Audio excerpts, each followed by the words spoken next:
कोई इसलिए रखा है ना आपको आते साथ, इसलिए मैंने दिया है ताकि आपको समझ में ना आए और मैं समझाऊं। ठीक है, जस्ट रिकॉर्डिंग स्टार्ट करने में इसकी। Okay, no sir, doctor Shitlani ने, perfect doctor, thank you so much. नहीं आ रहा तो भी बता सकते हैं, आ रहा है तो भी बता सकते हैं। डॉक्टर अमीर हमजा साहब, अगर आप या डॉक्टर अमृता शीतलानी आप अनम्यूट कर सकती हैं।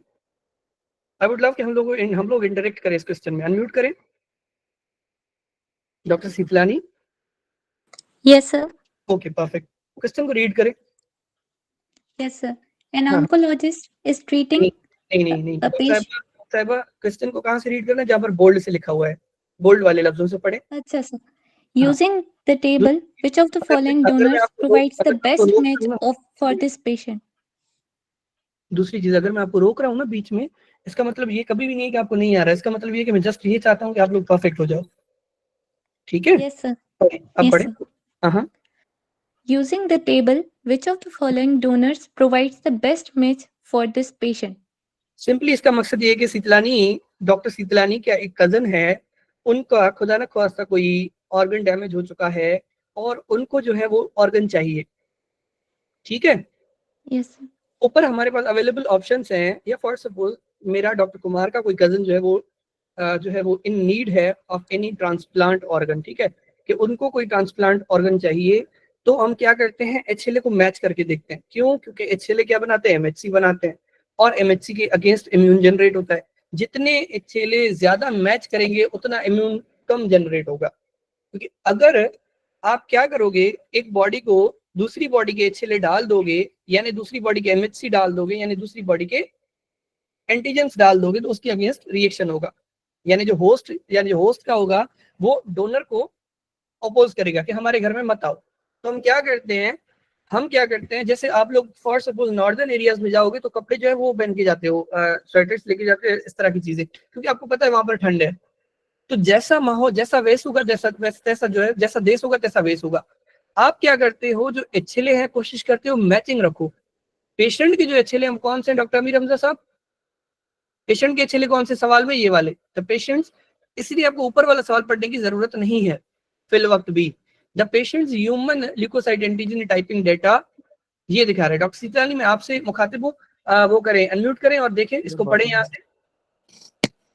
हाँ, Yes, sir. पढ़ें, ये वाला पढ़ें, the patients human, The patient's human leukocyte antigen typing data are हाँ A0201.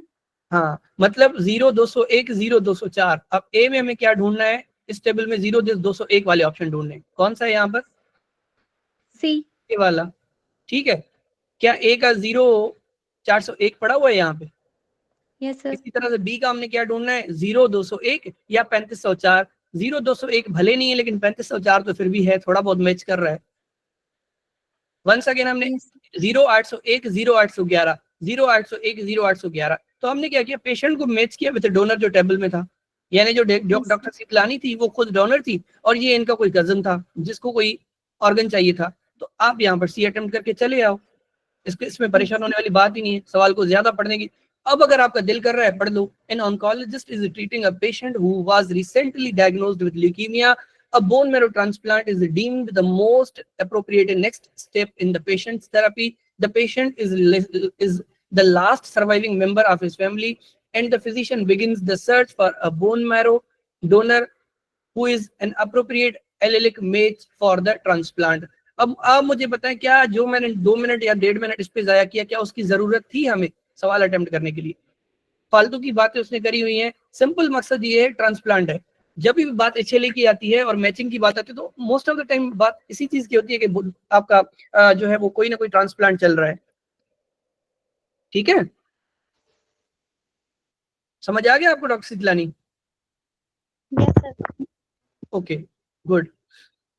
ये आपका यहाँ पर ए भी नहीं होगा, बी भी नहीं होगा, डी भी नहीं होगा, ई भी नहीं होगा। क्यों? क्योंकि मैच सिर्फ एक ही कर रहा है बस।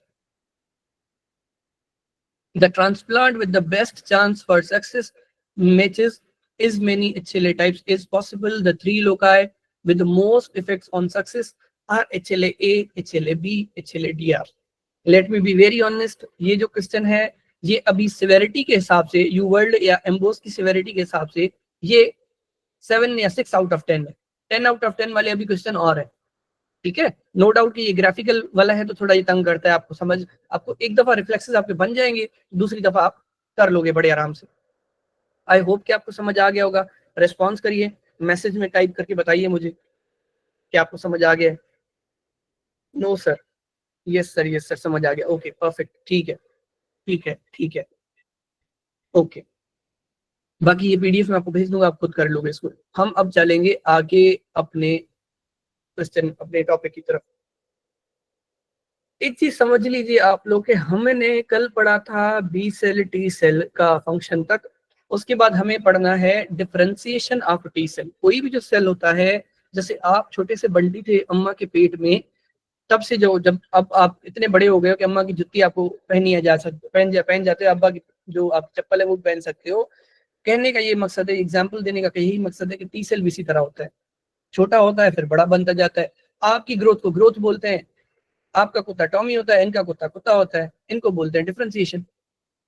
जस्ट सिंपल यही ग्रोथ है, यही डेवलपमेंट है कि एक जो टी सेल है, जो as a T cell precursor होता है, जो इसकी अम्मा का यूट्रस है यानी जो बोन मैरो है, वो वहां पर as a T cell precursor होता है, ठीक है। एक और छोटी सी चीज आपको समझा देता हूँ, मैं एग्जांपल्स इसलिए देता हूँ ताकि आपको समझ आ जाए। जैसे फॉर सपोज एक नाबीन हो ना, जिसको आंखें नहीं है, ठीक है, उसको आपको बताना हो कि चाय कैसे होती है, तो आप क्या बताओगे?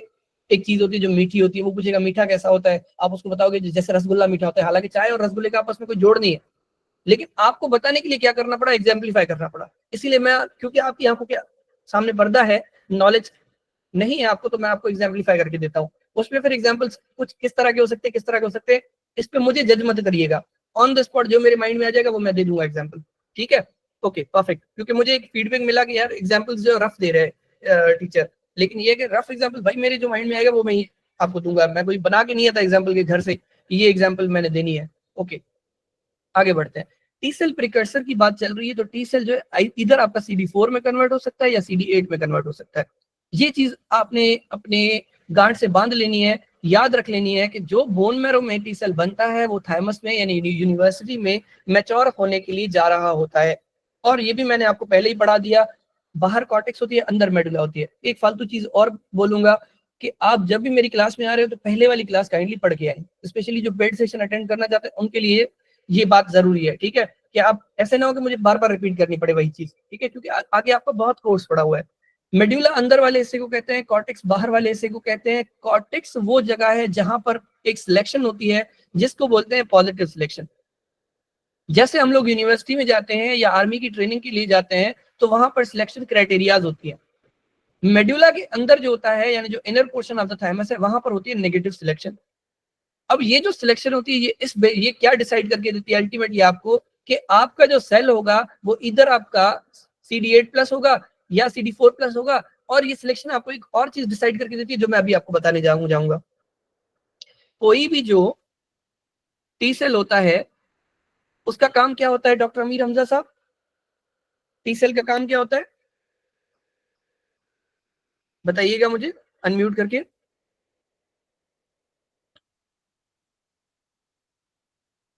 आपको मेरी आवाज आ रही है? डॉक्टर साहब आपको मेरी आवाज आ रही है? मैसेज कर रहे हैं यस सर। नहीं, ये तो लास्ट आपने मैसेज किया ना। चले मैं पढ़ा रहा हूँ आपको, समझा रहा हूँ, ठीक है। डॉक्टर शीतलानी मुझे जस्ट रिस्पॉन्स कीजिएगा कि आपको मेरी आवाज आ रही है, क्योंकि मेरे यहाँ इंटरनेट का इशू हुआ थोड़ा सा। Yes, sir. हाँ परफेक्ट। डॉक्टर आप रिस्पॉन्ड करना चाहेंगे, मैं आपको इन्वॉल्व करूँ लेक्चर में? Yes, sir. हाँ हाँ Yes, sir. ओके परफेक्ट, ठीक। हाँ क्योंकि अमीर हमजा साहब शायद क्लिनिक पे होते हैं तो इसलिए मैं उनको तंग नहीं कर रहा आज। चले हम लोग मैं आपको थोड़ा इन्वॉल्व करता हूँ। देखिए डॉक्टर शीतलानी आप अनम्यूट ही रखें, ठीक है। यूँ समझ लें कि हम दोनों पढ़ रहे हैं, बाकी साइड वाले सुन रहे हैं। ओके मैं आपको पढ़ा रहा हूँ, पर्सनलाइज्ड क्लास दे रहा हूँ, ठीक है। ओके पॉजिटिव सिलेक्शन ये होती है। डॉक्टर साहब मुझे बताइए टी सेल का क्या काम होता है generally? Generally, cell mediated immunity provide करना. हाँ हाँ, या फिर इसका ये काम हो सकता है, ये कहूँ कि ये मैक्रोफेज को सेंस करेगा, Yes, sir. या ये कहूँ कि जो CD8+ सेल है वो किसी भी नॉर्मल बॉडी सेल को सेंस करेगा जिसपे आपकी MHC1 होगी। Yes, sir. मतलब अल्टीमेटली टी सेल का काम क्या हुआ, MHC को सेंस करना। Yes, sir. और यही चीज हम पॉजिटिव सिलेक्शन में देखते हैं कि ऐसा टी सेल जो छोटा सा बंटी है, अगर वो किसी भी MHC के साथ बाइंड कर सकता है with affinity, with proper interest, तो हम उसको आगे भेजते हैं। Yes sir. ठीक है। सेकंड पे हम क्या करते हैं, ये भी मैंने आपको बताया था कि जब कोई भी टी सेल है, जैसे मैंने एग्जांपल दिया था कि आप अपने घर में हो, आपको अब्बा और अम्मा का डिफरेंस पता है, अम्मा से आप फ्रैंक हो जाते हो, अब्बा से नहीं हो पाते, क्योंकि आप एजुकेटेड हो, आपको पता है कि हमारा कल्चर क्या है। ठीक है, आपको कल्चर की नॉलेज है इस वजह से। Yes sir. बॉडी के टिश्यू को या सेल को या किसी भी पार्टिकल को, प्रोटीन को सेंस करके उसके अगेंस्ट इम्यून जनरेट करे, तो क्या बोलते हैं इसको हम लोग? Auto immunity. Yes sir. Self harm करता है ना डॉक्टर सितलानी, सेल्फ हार्म कर रहे हैं ना, यस सर। मतलब खुद को ही नुकसान पहुंचा रहा है। तो हम क्या करते हैं, ऐसे टी सेल पहले देखते हैं जो सिर्फ एमएचसी के साथ बाइंड कर सके। अभी तक एंटीजन की बात हमने नहीं करी थी। अब क्या होगा, ये बॉडी का, ये एंटीजन नहीं है, हालांकि ये बॉडी का अपना ही टिश्यू है, जो या बॉडी के अपने ही पेप्टाइड्स हैं जो यहाँ पर प्रेजेंट होते हैं। अब क्या होना चाहिए, टी सेल इसके साथ बाइंड करे या ना करे, मतलब हमारे बेनिफिट में क्या है कि बॉडी के सर अपने पेप्टाइड के साथ बाइंड करे या ना करे? No sir, no sir. No sir, ठीक है, नहीं करे। अगर करेगा तो क्या करेगा, ऑटो इम्यूनिटी। तो इसीलिए ऐसे सेल, ऐसे टी सेल जो अपनी ही पेप्टाइड के साथ बाइंड करते हैं, हम उनको काटा कर देते हैं। इस काटा को बोलते हैं नेगेटिव सिलेक्शन। पॉजिटिव सिलेक्शन इसके उनको प्रमोट करना जिनको एमएचसी के साथ बाइंड करना आता हो। लेकिन एमएचसी के साथ बाइंड क्यों करना आता हो? क्योंकि हमें पता है कि फ्यूचर में कोई जब बैक्टीरिया आएगा तो यही एमएचसी है जो झंडे की तरह काम करेगा और हमारे टी सेल को सेंसिटाइज करवाएगा कि ब्रो डेंजर है, थोड़ा सा हमारी हेल्प कर दो। ओके। ठीक है। लेकिन अगर ये अपने ही एंटीजन या अपनी ही पेप्टाइड, एंटीजन वर्ड मेरे जबान पे आ रहा है, लेकिन अपनी ही बॉडी सेल्फ पेप्टाइड के साथ बाइंड करेगा, तो हम इसको बोलेंगे जानी तुम निकलो बाहर, तुम बड़े बदतमीज हो, तुम क्लास से बाहर जाओ, तुम्हें ना लड़कियों से ना लड़कों से बात करने की तमीज नहीं है, निकलो इधर से, गुम हो जाओ, दैट्स इट। यहाँ पर मैंने आपकी सिंप्लीफिकेशन के लिए लिखा हुआ है binding to MHC at least, कि अगर एमएचसी से बाइंड कर रहा है तो हम इसको प्रमोट करेंगे। Should not bind to self body cell और प्रोटीन, अदरवाइज रिमूव, इसी को बोलते हैं नेगेटिव सिलेक्शन। ओके। जब तक ये थाइमस में होता है डॉक्सीजर्नी, हमारी आंखों के सामने एक चीज है, ये डबल पॉजिटिव होता है, और ये आपके एमसीक्यूज में बात आएगी, डबल पॉजिटिव, कि अभी तक नहीं पता ये लड़का है या ये लड़की है। ठीक है। जब ये आपके थाइमस में जाएगा तो इधर ये आपका लड़के में कन्वर्ट हो जाएगा, जिसको मैं साइटोटॉक्सिक कंसीडर करता हूँ, लड़की में कन्वर्ट हो जाएगा, यानी अम्मा की फॉर्म में आ जाएगा जो हेल्प करती है सबकी, तो वो CD4 होगा। क्योंकि अब्बा जो है वो निजाम संभालते हैं, इसीलिए थोड़े से टॉक्सिक लगते हैं हमें, मतलब कि थोड़े से हमें हार्ड लगते हैं। साइटोटॉक्सिक का काम होता है ग्रेन्जाइम परफोरिन रिलीज करवाना, सेल को किल करवाना, दैट्स इट, बस। ऐसा सेल जिसमें ट्यूमर पड़ा हो, जिसमें वायरस पड़ा हो, कल हमने पढ़ा था। इतना समझ में आ गया कि पॉजिटिव सिलेक्शन क्या होती है, नेगेटिव सिलेक्शन क्या होती है? जितना मैंने बताया बस उतना, नीचे वाले को फिलहाल छोड़ो। इतना समझ आ गया आपको? Yes sir. Doctor Amir Hamza साहब, आपको समझ आ गया है? या दूसरे जो भी स्टूडेंट्स हैं वो मैसेज यस सर, समझ आ गया sir. Good good, well well, ठीक है, खुशी हुई। दूसरी चीज ये समझ लें कि जो हमारे सेल्फ पेप्टाइड्स बने थे, डॉक्टर सीतलानी मैं आपसे बात कर रहा हूँ, ये जो सेल्फ पेप्टाइड्स हैं, प्रोटीन किस चीज से बनता है? कल मैंने बताया था आरएनए से। Yes sir. आरएनए किससे बनता है? डीएनए से। Yes sir. डीएनए किससे बनता है? जीन से। Yes sir. इस जीन को बोलते हैं एयर जीन। ये देखिए लिखा हुआ है यहाँ पे एयर जीन, बस फिलहाल सिर्फ एयर। अगर ये जीन या ये जीन कॉम्प्लेक्स आपके पास नहीं होगा तो क्या होगा, ये वाले पेप्टाइड नहीं बनेंगे। Yes sir. अगर ये पेप्टाइड नहीं बनेंगे तो क्या हम चेक कर सकते हैं कि कौन सा टी सेल है जो अपने ही टिश्यू को हार्म कर रहा है? क्या हम नेगेटिव सिलेक्शन कर पाएंगे? नहीं कर पाएंगे। तो हम ऐसे टी सेल्स को प्रमोट कर देंगे जो बड़े ही बेहुदा होंगे, बड़े बदतमीज होंगे, ओके। और ये हमारे लिए क्या हो जाएगा, ऑटो इम्यूनिटी। ठीक है डॉक्टर साहब, यस वन सेकंड रिपीट करता हूँ ये वाली बात, समझिएगा कि जो एंटीजन, ये जिसको मैं एंटीजन बार बार कह रहा हूँ, जो पेप्टाइड, सेल्फ पेप्टाइड बॉडी का, यहाँ पर हम चेक कर रहे थे, वो सेल्फ पेप्टाइड बनाने के लिए हमें एयर जीन कॉम्प्लेक्स चाहिए होता है। अगर ये जीन कॉम्प्लेक्स नहीं होगा तो ये पेप्टाइड नहीं होगा। टी सेल जो है वो इसको सेंसिटाइज करे ना करे कोई फर्क नहीं पड़ेगा, ये आगे निकल जाएगा। ऐसा टी सेल स्पेशली जो आगे जाके आपकी बॉडी को ही डैमेज करने वाला है, इसीलिए आपका ऑटो इम्यूनिटी हो जाएगी, जिसमें मल्टीपल आपके जो एंडोक्राइन ग्लैंड्स हैं वो डिस्ट्रक्ट हो जाते हैं। जैसे फॉर सपोज आपका पैराथायरॉइडिज्म, हाइपोपैराथायरॉइडिज्म, पैराथायरॉइड डैमेज जब हो जाता है, एड्रिनल इनसफिशिएंसी, एड्रिनल ग्लैंड चला गया, कैंडिडा इन्फेक्शन, याद कर लें 4-5 कंडीशंस हैं जो आपकी इम्यूनोसप्रेसेंट होती हैं। जो भी इम्यूनोसप्रेसिव कंडीशन आ जाए ना, उसमें आपको कैंडिडा का इन्फेक्शन लगता ही लगता है। जनरल रूल, थंब रूल ये होता है जो आप याद रखते हैं। डॉक्टर शीतलानी आप मुझे बताएंगे कि कौन सा होता है फॉर सपोज जैसे कॉर्टिकोस्टेरॉइड लेने वाला बंदा जो होता है, ठीक है, Yes, sir.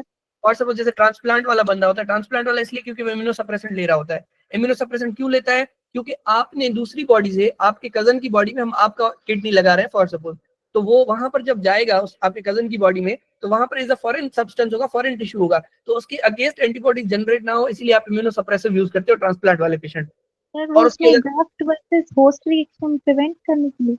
उस पर भी आते हैं, वो भी ट्रांसप्लांट का ही एक रिएक्शन है, ठीक है। फिलहाल आप सिंपल लें, वो टॉपिक है ना हमारा, नीचे वो पढ़ेंगे, सही है। ओके।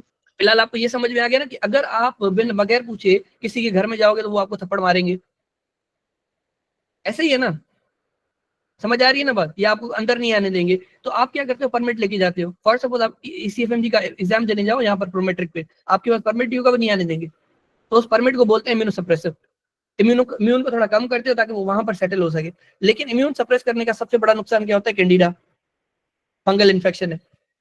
कल मैंने पढ़ाया था जब टी सेल्स कम होते हैं तो फंगल इन्फेक्शन ज्यादा होते हैं, वायरल इन्फेक्शन ज्यादा होते हैं, ठीक है। Yes, बस थोड़ा सा इस yes, चीज sir. तक समझ लिया, हमारा टॉपिक नहीं है वैसे ये, ठीक है। ट्रांसप्लांट हो गया, डायबिटीज मेलाइटिस 2 वाला पेशेंट हो गया, और आपके पास प्रेगनेंसी। ये 4 चीजें जो है वो आपकी इम्यूनोसप्रेस्ड कंडीशन में आती है। मल्टीपल और भी आती है, जैसे फॉर सपोज यहाँ पर ये एयर जीन डिफेक्ट था, ये जेनेटिक डेफिशिएंसी होती है जिसकी वजह से आपको ऑटो इम्यूनिटी होगी। T cell precursor bone marrow में होता है, डबल पॉजिटिव आपका थाइमस के कॉर्टेक्स में होता है, यहाँ पर पॉजिटिव सिलेक्शन होती है। चेक करते हैं कि एमएचसी को बाइंड कर सकता है, इसमें हाल है कि वो कम्युनिकेट कर सके एमएचसी के साथ, ठीक है, कम्युनिकेट कर रहा है, क्या इज्जत से पेश आ रहा है, ठीक है, नहीं इज्जत से पेश नहीं आ रहा, बदतमीजी कर रहा है, इसको निकालो बाहर घर से। अगर ये आगे प्रोमोट हो गया तो लिम्फ नोड में आएगा, और लिम्फ नोड में आके ये क्या करता है, इधर ही साइटोटॉक्सिक सेल में कन्वर्ट होता है, या फिर आपका ये हेल्पर टी सेल में कन्वर्ट होता है। साइटोटॉक्सिक का सिर्फ एक ही काम था, वायरल और फंगल इन्फेक्शन वाले जो भी आपके सेल हैं उनको किल करना, उनको खत्म करना। लेकिन जो हेल्पर टी सेल है उसका काम होते हैं मल्टीपल, इधर वो TH1 में प्रोमोट हो जाएगा, TH2 में प्रोमोट होगा, TH17 में प्रोमोट होगा, टी रेगुलेटरी सेल्स में प्रोमोट हो सकता है। वो डिपेंड करता है कि अब आप उसको कौन सा साइटोकाइन दे रहे हो। वो साइटोकाइन समटाइम यहाँ से रिलीज होते हैं खुद से, या कहीं और से मैक्रोफेज से रिलीज होते हैं, या साइटोटॉक्सिक से कहीं से भी रिलीज हो गए, उसको फिलहाल तुम छोड़ दो, कहीं से भी आ रहे हैं। फिलहाल इतना याद करो कि इंटरफेरोन गैमा अगर इस सेल को मिलेगा, इस सेल के ऊपर कभी कभी ऐसा होता है अपना ही रिलीज करके खुद को प्रोमोट करवा देता है TH1 में, जैसे इंटरफेरोन गैमा टी से ही निकल के टी को स्टिमुलेट करता है, या इंटरल्यूकिन 12 में तो वो मैक्रोफेज से आता है। अल्टीमेटली टी हेल्पर को किस में कन्वर्ट करता है? TH1 में। इसी तरह से TH2 के लिए देखोगे इंटरल्यूकिन 2, इंटरल्यूकिन 4, TH17 के लिए देखोगे TGF beta, interleukin 1, interleukin 6, T regulatory sales के लिए देखोगे TGF बीटा, इंटरल्यूकिन 2। अब ये आपको मारने रट्टे, इसमें कोई कॉन्सेप्ट नहीं है फिल वक्त। छोटा सा कॉन्सेप्ट ये है कि TH1 और TH2 जो है वो भाई बहन की तरह होते हैं, ये लड़ते रहते हैं आपस में। कैसे लड़ते रहते हैं? जो इंटरफेरोन गैमा TH1 को प्रोमोट करवा रहा था, वो इंटरफेरोन गैमा ब्रेक लगाता है या स्टॉप करता है डेवलपमेंट ऑफ TH2। जो इंटरफेरोन, अगर इंटरफेरोन गैमा रिलीज होगा तो ये बढ़ेगा, ये कम हो जाएगा।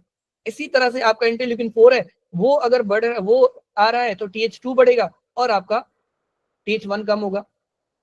तो ये वाइस वर्सा है, ठीक है। इंटरफेरोन गैमा और इंटरल्यूकिन 2, तो इंटरल्यूकिन 4 तो आपको स्पेशली याद करने पड़ेंगे। समझ आ गया डॉक्टर साहब? Yes, sir. Yes, sir. Perfect perfect good, ठीक है। उसके बाद है आपका आगे इनके जो भी काम है हम वो देखते हैं। TH17 जो है वो याद कर लो न्यूट्रोफिलिक इन्फिल्ट्रेशन के लिए, बस इतना बहुत है। बाकी इसके ये वाले भी कभी मैंने इतने खास आते नहीं है, लेकिन सिंगल रीड्स तो आप मल्टीपल देते हो, आंखों से गुजार लो, मसला नहीं है, ठीक है, लेकिन इतना नहीं आता खास। इसका यही सवाल आता है खास करके यूवर्ल्ड पे या आपके एम्बोस या एनवीमी ब्ला ब्ला कहीं भी, ठीक है। तो TH17 का न्यूट्रोफिलिक इन्फिल्ट्रेशन करवाना बहुत ज्यादा इंपॉर्टेंट है। मतलब TH17 जो है वो न्यूट्रोफिल्स को बुला के लेके आता है कि ब्रो आ जाओ आ जाओ आ जाओ। क्यों? क्योंकि आपका न्यूट्रोफिल जो एक्यूट इन्फ्लेमेशन को क्लियर करता है, बैक्टीरिया के डिस्ट्रक्शन के लिए बहुत ज्यादा इंपॉर्टेंट है, इलास्टेज रिलीज करवाता है, ठीक है, न्यूट्रोफिलिक वेब रिलीज करवाता है, रेस्पिरेटरी बर्स्ट करवाता है, मल्टीपल काम है न्यूट्रोफिल के। सिंपली बस रट्टा मारो फिलहाल अर्ली लेवल पे कि TH17 का काम होता है न्यूट्रोफिल को बुला के लेके ना, जानी आ जाओ, that's it. T regulatory cell ये होता है, आपको पता है कि ऊपर वाले ने, नेचर ने अगर एक चीज बनाई है एक्सेलरेटर बनाया है कार के लिए तो ब्रेक भी बनाया हुआ है। टी रेगुलेटरी सेल्स का काम होता है एंटी इन्फ्लेमेटरी, इन सब का काम होता है ऊपर वालों का प्रो इन्फ्लेमेटरी, ऊपर वाले सब का काम क्या होता है प्रो इन्फ्लेमेटरी, लेकिन जो आपके टी रेगुलेटरी सेल्स है इनका काम होता है एंटी इन्फ्लेमेटरी। और जो चीज एंटी इन्फ्लेमेटरी होगी वो आपको ऑटो इम्यूनिटी से भी प्रिवेंट करेगी। समझ में आ रही डॉक्टर साहब? मैंने बताया था ना कि आपको अगर एक टी सेल आपके अपने सेल को अपने टिश्यू को हार्म कर रहा है तो उसको रोकने के लिए क्या चीज आपको काम आएगी, इंटरल्यूकिन 10, टीजीएफ बीटा, इंटरल्यूकिन 35। ठीक है, समझ आ गया डॉक्टर साहब? Yes sir. Okay doctor Sunny, हाँ गुड, आपने रेस्पॉन्स किया, आप करते रहिएगा रेस्पॉन्स, ठीक है, परफेक्ट। तो कहने का मकसद सिंपल ये है कि ऑटो इम्यूनिटी को प्रिवेंट करना। ऑटो इम्यूनिटी को प्रिवेंट करना कैसे होता है? टॉलरेंस क्या होती है? आप भाई बहन हो घर में, ठीक है, तंग करते रहते हो एक दूसरे को, टॉलरेट करते रहते हो ना, एक दूसरे को हार्म तो नहीं करते, भले कितनी भी चिढ़ाए भाई से, लेकिन आप उसको कभी तकिया मारोगे, चप्पल मारोगे, हथौड़ा नहीं मारोगे उसको, ठीक है? तो ये टॉलरेंस है जो आपको ऑटो इम्यूनिटी से बचा के रखती है। अगर ये तीनों नहीं होंगे आपकी बॉडी को हथौड़ा लगेगा कि अपना ही टी सेल अपनी सेल अपनी बॉडी को हथौड़ा मारता जाएगा, पागल हो गया। जैसे जैसे एक साइकेट्रिक पेशेंट होता है घर में तो वो छुरी लेके आपके पास आ जाता है, आपका भाई हो चाहे, ठीक है? तो ये चीज आपको बाकी ये एक और चीज देखो यहाँ पर, ये खुद टीजीएफ बीटा प्रोड्यूस कर रहा है ना आपका टी रेगुलेटरी सेल, प्रमोशन भी इसकी ऑटोक्राइन हो रही है, तो ये ऑटोक्राइन भी होते हैं, खुद ही निकाल के खुद ही अपने आप को स्टिमुलेट, अपने मुंह मियां मिठू होते हैं, ठीक है? बाकी ये आप लोग याद कर लोगे कि आपको कौन से यहाँ पर कौन से प्रोमोटर है, कौन से इनहिबिटर है, कौन से प्रोमोटर है, ये रटे वाली चीजें, इसमें कोई कॉन्सेप्ट है नहीं, मैं समझाऊं कौन सी चीजें रिलीज करता है ये देख लो, समझ में ये काम आएगा आगे। TH1 इंटरफेरोन अल्फा रिलीज करवा, इंटरफेरोन गामा रिलीज करवाता है और इंटरल्यूकिन 2 रिलीज करवाता है, खुद ही उल्लू का पट्टा रिलीज करवाता है और खुद ही उससे स्टिमुलेट हो जाता है autocrine once again, interferon gamma वाली देखो, ठीक है? ये इंटरफेरोन मतलब ये वही सीन है कि जब आपके घर में सांप स्नैक आया हो तो आप सोचते नहीं हो कि यार छुरी से मारूं, डंडे से मारूं, पेट से मारूं, बेलन से मारूं या लैपटॉप से मारूं, मारना होता है बस, मकसद सिर्फ एक होता है हमारा कि सांप को मारना है, मेरे छोटे भाई को बचाना है, बस दैट्स इट। इसीलिए आपका यहाँ पर भी ऑटोक्राइन एक्टिवेशन भी होते रहते हैं। अल्टीमेटली TH1 का काम क्या होता है? मैक्रोफेजेस को एक्टिवेट करना और साइटोटॉक्सिक टी सेल्स को एक्टिवेट करना, वही साइटोटॉक्सिक टी सेल जो यहाँ पर आप छोड़ के आए, जिसको मैंने अब्बा का दर्जा दिया था या घर के मर्द का दर्जा दिया था। अम्मा घर में होती है, सारा दिन हेल्प करती रहती है, अम्मा के मल्टीपल रोल होते हैं, ठीक है? आगे ये वही काम है, प्रो इन्फ्लेमेटरी है, एंटी इन्फ्लेमेटरी है, कि अम्मा जो है वो छितर भी मारती है और अब्बा से भी बचाती है कभी कभार कि ना मारो इसको, एग्जाम्पल है, जैसे आपको समझ में आ जाए। अल्टीमेटली आगे बढ़ते हैं तो TH2 क्या रिलीज करता है? Interleukin 4, interleukin 5, interleukin 6, 10, interleukin 13। ये वही 10 है जो एंटी इन्फ्लेमेटरी है, लेकिन ज्यादातर मैंने कल भी समझाया था, अगर कोई चीज एक जगह पर पढ़ा रहा हूँ दूसरी जगह पर लिखी हुई है तो बस वो पहले वाली याद कर लो, जो मेजर वाली चीज है वो याद करो। ये आपको यहाँ पर यूनिवर्सिटी की तरह मिक्सचर नहीं करते, 2 ऑप्शन देंगे, दोनों ही अलग अलग ऑप्शन होंगे या 4 ऑप्शन ऐसे होंगे। यहाँ पर भी आप सवाल देख रहे हो, कोई ऑप्शन मैचिंग नहीं होगा। मैंने जितने भी MCQ करवाए, इवन यूवर्ल्ड नहीं कर रहा तो वहां पर कैसे करेंगे वो लोग, ठीक है? एक्टिवेट करता है एओसिनोफिल को, एओसिनोफिल के लिए ये याद कर लो, IgE, और एओसिनोफिल के लिए इंटरल्यूकिन 4 वाला, स्पेशली IgE के लिए, कि जब जब ये इंटरल्यूकिन 4 बढ़ता है तो वो IgE की लेवल्स बढ़ाता है, इंटरल्यूकिन 5 जो है वो आपके एओसिनोफिल्स की लेवल्स बढ़ाता है। ये हम नीचे साइटोकाइन्स का अलग टॉपिक है, उसमें भी हम लोग पढ़ने वाले हैं। देन आपका TH17, इंटरल्यूकिन 17, इंटरल्यूकिन 21, 22, भाड़ में जाए, कुछ भी नहीं याद करो, न्यूट्रोफिल याद करो, जान छुड़ाओ बस। इसके लिए मैक्रोफेजेस याद करो, इसके लिए एओसिनोफिल IgE याद करो, इसके लिए न्यूट्रोफिल याद करो, इसके लिए ऑटो इम्यूनिटी याद करो, प्रिवेंट करता है उसको, बस। डॉक्टर अमीर हमजा साहब, मैं आपको एक चीज और बताना चाहूंगा, अगर आप मुझे सुन रहे हैं ना, क्रोन्स डिजीज का नाम सुना है कभी आपने? क्रोन्स डिजीज, अल्सरेटिव कोलाइटिस, इस तरह का नाम सुना है कभी आपने? सुना है ना? हाँ बिल्कुल, ठीक है। तो उसके ट्रीटमेंट में हम लोग यूज करते हैं ये इंटरल्यूकिन 10 वगैरह। ये आपका यूवर्ल्ड का सवाल है, आएगा जब आप अटेम्प्ट करोगे।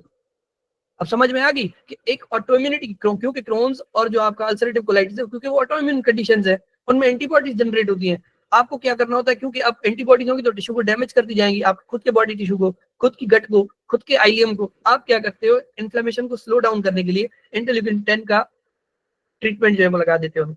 ये रिसर्च या एक्सपेरिमेंटल टाइप ऑफ क्वेश्चन आएगा आपके पास, ठीक है? ये वही चीजें सारी लिखी हुई हैं। मैं चाहूंगा कि डॉक्टर शीतलानी इसको रीड करें, पॉजिटिव सिलेक्शन को पढ़ें। Positive selection, thymic cortex keeps T cells that recognize self-peptides to allow for cooperation in immune responses. बस Double positive.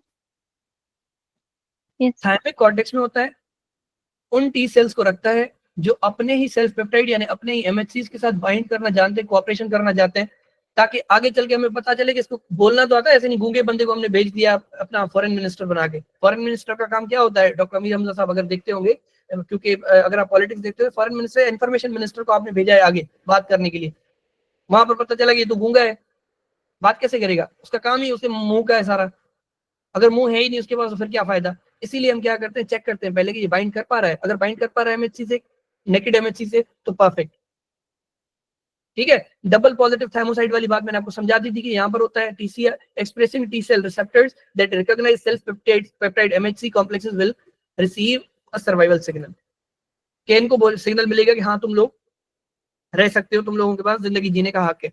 नेगेटिव सिलेक्शन क्या होती है, थाइमिक मेडुला में होती है, रिमूव करता है टी सेल्स को जो अपने ही सेल्फ पेप्टाइड से बहुत ज्यादा स्ट्रांगली बाइंड करते हैं, कि नुकसान पहुंचाएंगे। ये ऊपर वाला जो है वो एमएचसी वाला, क्योंकि फर्स्ट एड का यही मसला है, लिखते ये कुछ है मकसद कुछ और होता है, मतलब कि उसमें डीपर डाउन जो है ना, डबल पॉजिटिव मकसद होता है। अमीर हमजा साहब CD4 भी होता है उसके पास, CD8 भी होता है, ये दोनों रिसेप्टर्स होते हैं असल में, CD4 CD8, ठीक है। तो इसीलिए ये मतलब डबल पॉजिटिव कहलाता है। अगर आगे जाके ये सिंगल में कन्वर्ट हो जाएगा, इधर CD4 पे या CD8 में, मतलब ये आगे जाके इधर, जैसे नहीं बच्चा होता है वो लड़के या लड़की में कन्वर्ट होता है 10वें वीक पे जाके हमें पता चलता है। इसको मैं एज ए लड़का रखता हूँ, ये थोड़ा टॉक्सिक होता है। लड़कियां बेचारियां घर में सारा दिन हेल्प करती हैं घर वालों की, तो हेल्पर याद रखते हैं हम लोग, जस्ट एक एग्जाम्पल के लिए, ठीक है। ओके, उसके बाद आपका हम बात कर रहे थे यहाँ पे कि थाइमिक मेडुला में आपका जो रिमूव करता है T cells binding to bind T cells that bind to strongly to self peptides, thymocyte expressing T cell receptors with high affinity for self antigens, यही चीज बताना चाहता था। सेल्फ एंटीजेंस अंडरगो एपोप्टोसिस और बिकम रेगुलेटरी टी सेल्स, इधर वो apoptosis में चले जाते हैं या रेगुलेटरी टी सेल, वही रेगुलेटरी टी सेल जो आपका ये वही है जो खराब घड़ी भी दिन में 2 बार सही टाइम दिखाती है, कि हम जो कचरा था उसको भी हमने सही से इस्तेमाल कर लिया, जो सेल हमारे काम करनी था उसको हमने, ये चोर को हमने चौकीदार लगा दिया कि भाई तू तू जो है एंटी इन्फ्लेमेटरी काम शुरू कर दे, ठीक है। इतना समझ में आ गया आप सब लोगों को। इसका पॉजिटिव नेगेटिव सिलेक्शन आपको इसलिए थोड़ा तंग करेगा, ये जो सेल्फ पेप्टाइड वाली बात है ना, आप ये वाला ऊपर याद रखो बस, एमएचसी और ये वाला जो मैंने ऊपर कॉन्सेप्ट बताया वो याद रखो। फर्स्ट एड इसलिए नहीं है कि आपको बस रट्टा मारा हुआ हो, फर्स्ट एड इसलिए आपको कॉन्सेप्ट पता हो, एमसीक्यू आपका अटेम्प्ट हो जाए बस। मुझे यस करिए तो फिर मैं आगे चलूं, आपको समझ आ गया तो। Yes sir. ओके, बाकी ऑटो इम्यून वाला कॉन्सेप्ट मैंने आपको दे दिया कि अगर एयर जीन नहीं होगी तो आपका जो सेल्फ पेप्टाइड होगा या सेल्फ जो एंटीजन होगा वो नहीं बनेगा, और वो ये टेस्टिंग एंटीजन होता है काइंड ऑफ, ठीक है। ये ऐसे ही होता है जैसे आर्मी में हम क्या करते हैं, डमी खड़ी कर देते हैं, उसको फिर गोलियां मारते हैं। फॉर सपोज डमी बनाने वाली कंपनी चली जाए तो क्या होगा, ऐसे फौजी जिनको गोलियां नहीं भी मारी जाती उनको भी हम आगे बढ़ा देंगे, वो फिर अपने ही लोगों को मारते रहेंगे गोलियां, ठीक है। तो इसीलिए आपका फिर ये ऑटो इम्यून कंडीशन हो जाती है। इसका निमोनिक क्या होता है, विदाउट एयर, यानी जो जीन है एयर जीन कॉम्प्लेक्स का नाम है ऑटो इम्यून रेगुलेटर जीन। ये क्या करती है आपके, sorry, without air your body will चार बोलते हैं राख को, जो लकड़ी राख बनती है जलाने के बाद आपकी बॉडी उसमें जल जाएगी, ठीक है। या इसको हम देसी जबान में ऐसे याद रखते हैं, 4 डिजीज है आपकी, hypothyroidism, adrenal insufficiency, recurrent Candida infection, chronic mucocutaneous candidiasis. जहां पर भी आपका फर्स्ट एड निमोनिक बनाता है मत समझ जाइए कि ये हाई यील्ड चीज है। फर्स्ट एड आपको वो चीज याद करवाना चाहता है, वो पागल नहीं है जिन्होंने अपने सालों लगाए इस बुक पे बनाने के लिए। जहां जहां निमोनिक है आप अपने देसी निमोनिक बनाओ, जैसे मैंने 4, हालांकि 4 एक राख मकसद राख होता है, लेकिन हम लोगों ने इसको इस तरह से याद किया होगा कि चार कंडीशन होती है अगर एयर जीन नहीं होगा तो। और एयर जीन क्या करता है, आपकी नेगेटिव सिलेक्शन को ड्राइव करता है, उसको बढ़ाता है। आगे बढ़ते हैं हम लोग, मेरे ख्याल से आपको ये समझ आ गया होगा। मैं आगे आपको एक चीज दिखाना चाहूंगा, मैक्रोफेज की लिम्फोसाइट के साथ जो इंटरेक्शन है वो कैसे होती है। यहाँ पर जो लिखा हुआ है थोड़ा इन्होंने कॉम्प्लेक्स करके लिखा हुआ है, मेरा दिल है कि मैं आपको यहाँ से ये पहले ये पिक्चर दिखाऊं, एक और भी पिक्चर मेरा मन है कि मैं आपको दिखाऊं, मेरे लैपटॉप पर होगी, डेस्कटॉप पे। ओके, ये वाली पिक्चर नजर आ रही है आपको? ओके, जब सबसे पहले जब भी कोई बैक्टीरिया या माइक्रोबैक्टीरिया, यहाँ पर जैसे ये माइक्रोबैक्टीरिया है, ठीक है, ये माइक्रोबैक्टीरिया मैंने कल भी समझाया था कि इनगल्फ होता है इनसाइड द मैक्रोफेज, और ये यहाँ पर आके आपका एसिडिफाई होता है। एसिडिफाई होने के बाद ये प्रेजेंट होता है कहाँ पे, आपके एमएचसी पर। जैसे यहाँ पर ये MHC2 मौजूद है, देख लें, ठीक है डॉक्टर साहब। जब MHC2 पर आता है तो यहाँ पर इसको सेंस करने के लिए आपको टी हेल्पर 1 सेल होता है या CD4 सेल होता है, वो अपने CD4 रिसेप्टर को यहाँ थोड़ा सा बाइंड करवाता है और टी सेल रिसेप्टर कंप्लीटली इसके साथ बाइंड होता है। इसको हम लोग बोलते हैं फर्स्ट सिग्नल। ये ऐसे ही है जैसे आप 2 स्टेप वेरिफिकेशन करते हो अपने फोन में, एक दफा ईमेल का कोड लगाते हो, फिर वही आपसे नंबर पे आके, फोन नंबर पे आके पूछता है, डिवाइस पे आके नंबर पूछता है, ठीक है। टी सेल रिसेप्टर ने MHC2 के साथ बाइंड किया जिसपे ये बैक्टीरियल या माइक्रोबैक्टीरियल पार्टिकल टच था। अब वो जो था उसके बाद क्या होगा, एक सेकंड मैसेज आएगा, उस सेकंड मैसेज का सीन होता है यहाँ पर B7 प्रोटीन होती है आपके मैक्रोफेज पर, CD28 होता है आपके टी हेल्पर पर, और ये जब दोनों आपस में मिलते हैं तो इसका मकसद होता है 2 स्टेप वेरिफिकेशन कि सेकंड सिग्नल भी मिल गया। अब क्या होगा, आपका जो टी सेल है वो टी सेल समझ जाएगा कि भाई बहुत बड़ा मसला है, वो क्या करेगा, इंटरफ्रोन गैमा रिलीज करवाएगा। लेकिन इससे पहले स्टार्टिंग में जब बैक्टीरिया आपकी मैक्रोफेज में अंदर आया था और फर्स्ट सिग्नल भी होने से पहले भी समझ लें, फर्स्ट सिग्नल होने से पहले जैसे ही बैक्टीरिया अंदर सेंस हुआ था तो मैक्रोफेज ने एक चीज रिलीज करी जिसको हमने बोला था इंटरल्यूकिन 12।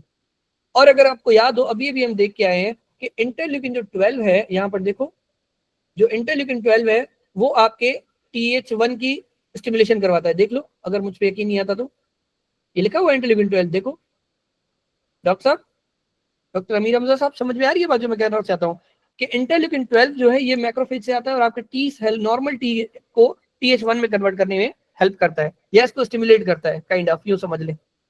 ये सर ऑटोग्राइन,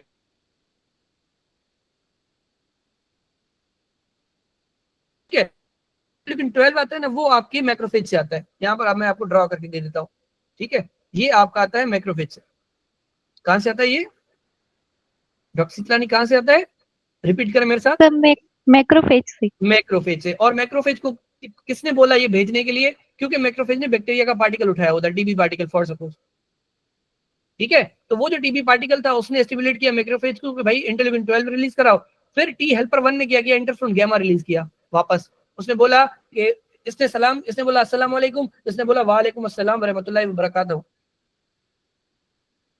ठीक है। कि इंटरफ्रोन गैमा ने क्या कर लिया, वापस इसको मैसेज भेजा कि bro I have received your message, don't worry I will do something about it. ये वाली जो पिक्चर है ये आपको याद करनी पड़ेगी, बहुत ज्यादा इंपॉर्टेंट ये पिक्चर है, ठीक है। सबसे पहले क्या हुआ, आपका माइक्रोबैक्टीरिया अंदर आया, आपका इंटरल्यूकिन 12 बाहर निकला, TH1 को एक्टिवेट किया, TH1 ने क्या किया, इंटरफ्रोन गैमा रिलीज करवा के यहाँ पर भेजा, ठीक है। समझ आ गई डॉक्टर साहब? Yes sir, okay. Yes sir.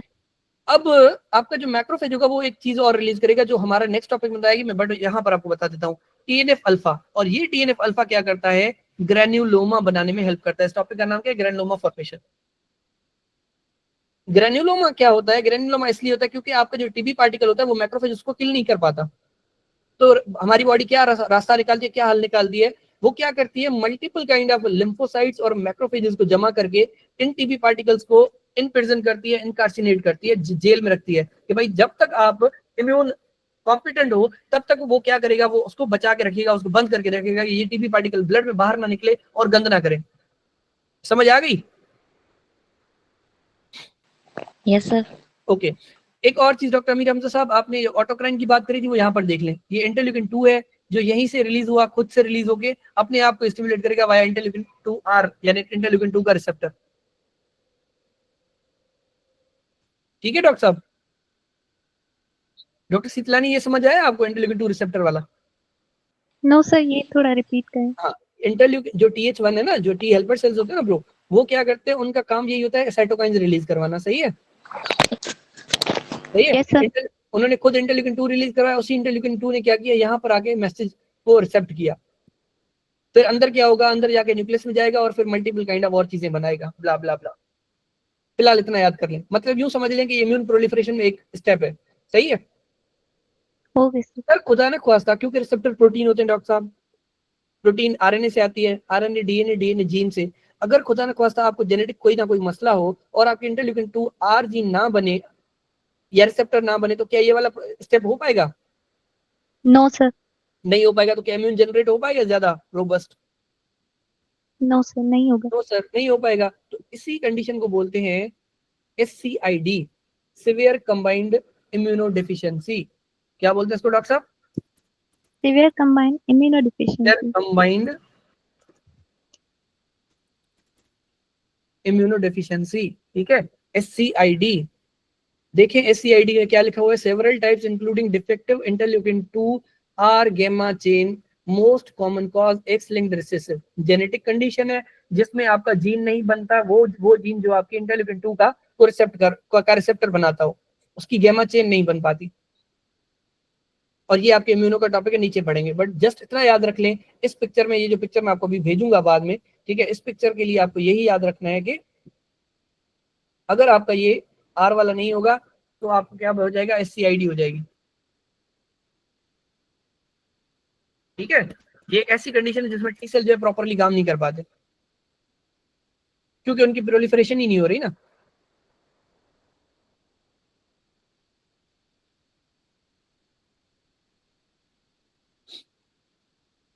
ठीक है, समझ आ रहा है कुछ। इंटरल्यूकिन 2 जो है वो यहाँ से खुद से रिलीज होकर अपने आप को स्टिमुलेट करता है, अगर वो स्टिमुलेट नहीं कर पाएगा तो आपको मसला हो जाएगा, आपको इम्यूनो डेफिशिएंसी हो जाएगी। उस इम्यूनो डेफिशिएंसी को कहते हैं सिवियर कंबाइंड, यानी टी और बी सेल दोनों immuno deficiency. One of the most important, किसी ने पिंक मूवी देखी आप लोगों में से, प्रियंका चोपड़ा और वो क्या नाम है, एक लड़की जो थी वो भी डेथ कर गई थी लड़की, पिंक मूवी देखी आप लोगों ने, नहीं देखी? Sky pink, sky is pink नहीं, ये वाली नहीं, स्काई इज पिंक मूवी जो थी, ये वाली मूवी, ये देखिएगा आप लोग फ्री टाइम में, ठीक है। ये मूवी जो है ना आपके SCID पर बेस्ड है सारी, ओके। इसको कहते हैं blue bubble baby syndrome. Sir kindly repeat once again. हाँ करते हैं, मसला नहीं है, ठीक है, करते हैं, मसला नहीं, बताता हूँ। मोटिवेशनल चाइल्ड ब्ला ब्ला ब्ला पल्मोनरी, अच्छा ये सिस्टिक फाइब्रोसिस पर है शायद, पता नहीं, खैर छोड़ें, देखेंगे इसको हम लोग बाद में। ओके, मैं फिर से रिपीट कर देता हूँ। देखिए अमीर हमजा साहब एक काम करें, आप अनम्यूट करें, अनम्यूट करें। Yes sir. Okay, yes sir. ये क्या है अमीर हमजा साहब, ये वाली चीज जिसपे मैं कर्सर घुमा रहा हूँ? मैक्रोफेज। मैक्रोफेज। मैक्रोफेज के अंदर क्या आया है? माइकोबैक्टीरियम। माइक्रोबैक्टीरिया, टीबी का पार्टिकल, यस सर। ठीक है। अब ये टीबी का पार्टिकल कहाँ पर प्रेजेंट होगा? MHC2 पर। MHC2। MHC2 को सेंस कौन करेगा? T cell receptor, T cell receptor. Along with CD4। Yes sir. इसको कहते हैं फर्स्ट सिग्नल। Right sir. उसके बाद second signal, second step verification जैसे ईमेल में होती है, तो CD28 यहाँ पर होता है, क्या भी होता है भाड़ में जाए, CD28 होता है, बस इतना याद कर लो। यहाँ पर B7 होता है, आपस में ये मिलते हैं, एक दूसरे को सलाम करते हैं सर। ठीक है। अब हम बैकवर्ड चलते हैं जहां से हमने स्टार्ट किया था। जब टीबी का पार्टिकल अंदर आया था, आपके मैक्रोफेज ने सेंस किया था, मैक्रोफेज ने क्या किया था? इंटरल्यूकिन 12 रिलीज करा दी थी। यस ये सर। फोन कॉल होती है, किसको फोन कॉल कर रहा है? ये TH1 को कर रहा है कि ब्रो करीब आ जाओ। अब आपको सर। सवाल चाहिए था सर MHC2 पर जो प्रेजेंट हुआ था, इसको कैसे पता चला कि MHC2 पर कोई चीज है? इससे पता चलता है, फोन कॉल से। Yes sir. ठीक है, अब इसने फोन कॉल रिसीव करी या खत रिसीव किया, उस खत का जवाब भेज रहा है कि ब्रो मैंने दोनों अपने रिसेप्टर जो है आपसे बाइंड करवा लिए, आप परेशान ना हो। अब ये कहता है कि ठीक है जानी, मैं कुछ और काम कर लेता हूँ। वो दूसरा काम क्या होता है? दूसरे लिम्फोसाइट्स को बुला के लेके आना, या दूसरे न्यूट्रोफिल्स को, दूसरे मैक्रोफेजेस को बुला के लेके आना कि भाईजान यहाँ पर आपका जो टेररिस्ट है वो घुस चुका है, आइए काइंडली हम इसको इन प्रिजन करते हैं, एक जगह पे फंसाते हैं। और उस फंसाने वाली चीज को बोलते हैं ग्रेन्युलोमा। सर। अब जब TH1 की बात चल रही थी, ये एक अलग कहानी है, हालांकि आप लोग जो परेशान हुए हो ना, वो इस कहानी की वजह से, शायद मुझे इसका डिस्कस नहीं करना चाहिए था। असल मसला ये है कि जो ऑटोक्राइन वाली चीज में समझाना चाहता हूँ ना, कि TH1 खुद एक चीज रिलीज करता है जिसको बोलते हैं इंटरल्यूकिन 2। वही इंटरल्यूकिन 2 क्या करता है? अपने आप को प्रोलिफरेट करवाता है, या अपने लिए चीजें बनाता है, दूसरी जो साइटोकाइंस वगैरह बनाता है, जो क्लोनल एक्सपेंशन में काम आती है, यानी ऐसे टी सेल फिर और ज्यादा बनाने में काम आती है। अगर ये नहीं होगा तो, अगर ये होगा तो फिर करोड़ों टी सेल बन सकते हैं बॉडी में। अगर ये वाला मैकेनिज्म नहीं होगा तो एक ही टी सेल रह जाएगा, तो आप कहलाओगे इम्यूनो डेफिशिएंट। इसको कहते हैं SCID, क्योंकि ये वाला रिसेप्टर नहीं होता तब आपके पास, भले इंटरल्यूकिन 2 रिलीज भी हो, सेंस करने वाला कोई नहीं होगा। Right sir. समझ आ गया? Yes sir. दो कि ये मैंने जनरल पैथोलॉजी का आधे घंटे का टॉपिक आपको पढ़ाया, ये समझ गए, ये आपके इम्यूनो का टॉपिक नहीं है, क्योंकि इम्यूनो से रिलेटेड है, इसलिए मैंने पढ़ा दिया है। Right sir. इसकी पिक्चर मैं आपको भेज देता हूँ। आप लोगों ने क्या करना है, इस पिक्चर को अपनी बाद की बात कर रहा हूँ, चैट जीपीटी खोल के आपने चैट जीपीटी पे पिक्चर ऐसे डाल देनी है, ठीक है। कंट्रोल पेस्ट करोगे, अपना क्या नाम है, कंट्रोल V जो करते हैं हम लोग, ठीक है। आप इसको बोलोगे एक्सप्लेन, फिर ये आपको समझाएगा जो भी मैंने यहाँ पर बताया हुआ है, राइट सर। ठीक है। इससे क्या होगा कि आपकी ग्रोथ होगी अपनी, आप चीजों को इंटरप्रेट करना समझ जाओगे, क्योंकि चैट जीपीटी का जो इंटरप्रिटेशन पावर है वो बहुत अच्छा है, तो इसलिए उसको यूज करो। अच्छा, इस पे वो जो मैंने एडिट किया है वो पता नहीं क्यों नहीं आया, खैर छोड़ दे फिलहाल उसको। स्क्रीनशॉट ले लें इसका, या तो आप लोग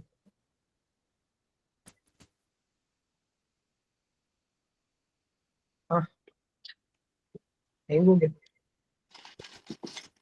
ठीक है, आप लोग स्क्रीनशॉट ले लें अपने पास भी, क्योंकि ये जो मैंने आपको ये जो SCID वाली बात बताई है ये बहुत ज्यादा इंपॉर्टेंट है, और पूरे फर्स्ट एड में कहीं भी नहीं लिखी हुई, सवाई एक जगह पे जो मैंने दिखाई और वहां से आपको समझ नहीं आ रहा था, मुझे पता है, मुझे खुद को भी नहीं आया था फर्स्ट टाइम। ठीक है डॉक्टर साहब। Yes sir. Okay perfect.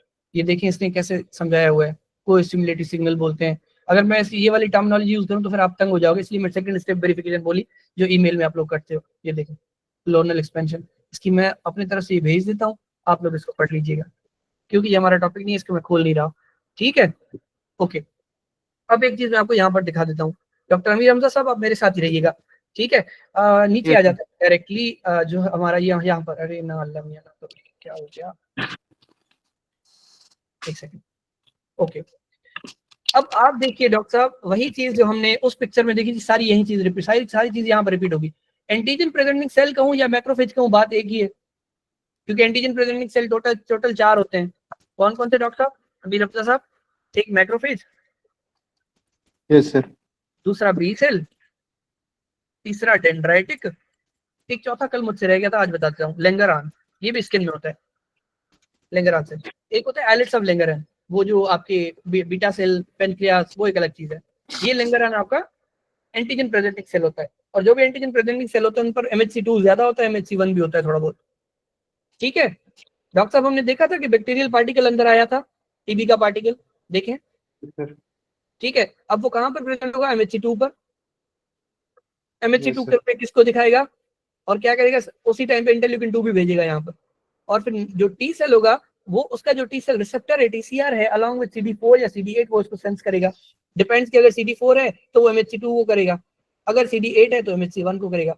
और सिलेक्शन के टाइम पे भी यही चीज डिसाइड करके देती है कि CD8 है CD4 है, कि वो कौन से MHC के साथ बाइंड करना पसंद करता है। अगर MHC2 तो CD4, अगर MHC1 तो CD8। ठीक है डॉक्टर साहब। Yes sir.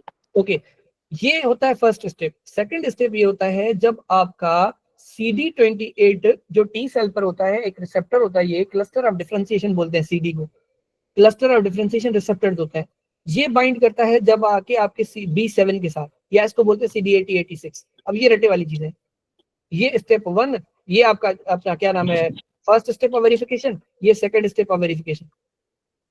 जब वेरिफिकेशन हो जाती है तो एक्टिवेटेड टी सेल्स एक्टिवेटेड हो जाते हैं। कैसे, वो क्या रिलीज करते हैं, इंटरल्यूकिन 2 रिलीज करते हैं, और वही इंटरल्यूकिन 2 जो अपने ही रिसेप्टर पर जाके एक्ट करता है। अगर वो रिसेप्टर नहीं होगा तो आपको कौन सी कंडीशन हो जाएगी, सेवियर कंबाइंड इम्यूनो डेफिशिएंसी, जिसको हम बोलते हैं बबल बेबी सिंड्रोम। ठीक है, टीवी शोज यस देखते सर। हो, टीवी शोज देखते होंगे ना, गुड डॉक्टर नाम से एक सीरीज आती है, तो शॉन मर्फी होता है, ठीक है। ये मैंने अपने 3rd ईयर के टाइम पे देखी थी, उसमें एक केस होता है इसका, बबल बेबी का।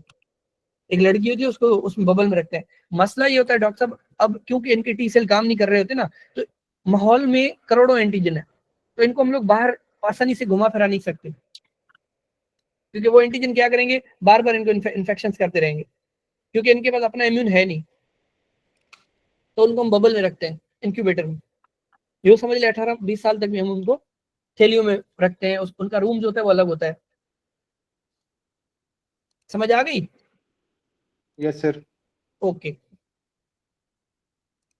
अगर किसी को ये वाली चीज एंटीजन का, यानी जो मैक्रोफेज है, एंटीजन प्रेजेंटिंग सेल है, उसका जो इंटरेक्शन है टी सेल के साथ नहीं समझ आया तो वो मुझे बताए, मैं आपके लिए फिर भी रिपीट कर सकता हूँ, बताइएगा। सर अभी आ गया समझ। Okay perfect, good good. चलिए डॉक्टर साहब आप ये पढ़े, यहाँ से नंबर 1 से पढ़े। अच्छा ये देख लीजिएगा, पहले एपीसीज आपने देखे थे, B cell, dendritic cell, Langerhans, macrophages, ठीक है, जो मैंने नीचे लिखे हैं वही लिखे हुए हैं। 2 signals are required for T cell activation, B cell activation and class switching. यहाँ पर भी 2 सेल्स थे, नीचे भी टू आपके स्टेप्स होंगे या 2 सिग्नल्स होंगे, हम उनको नीचे भी डिस्कस करेंगे। फिलहाल आप यहाँ से एपीसी से पढ़े डॉक्टर साहब, रीड करें।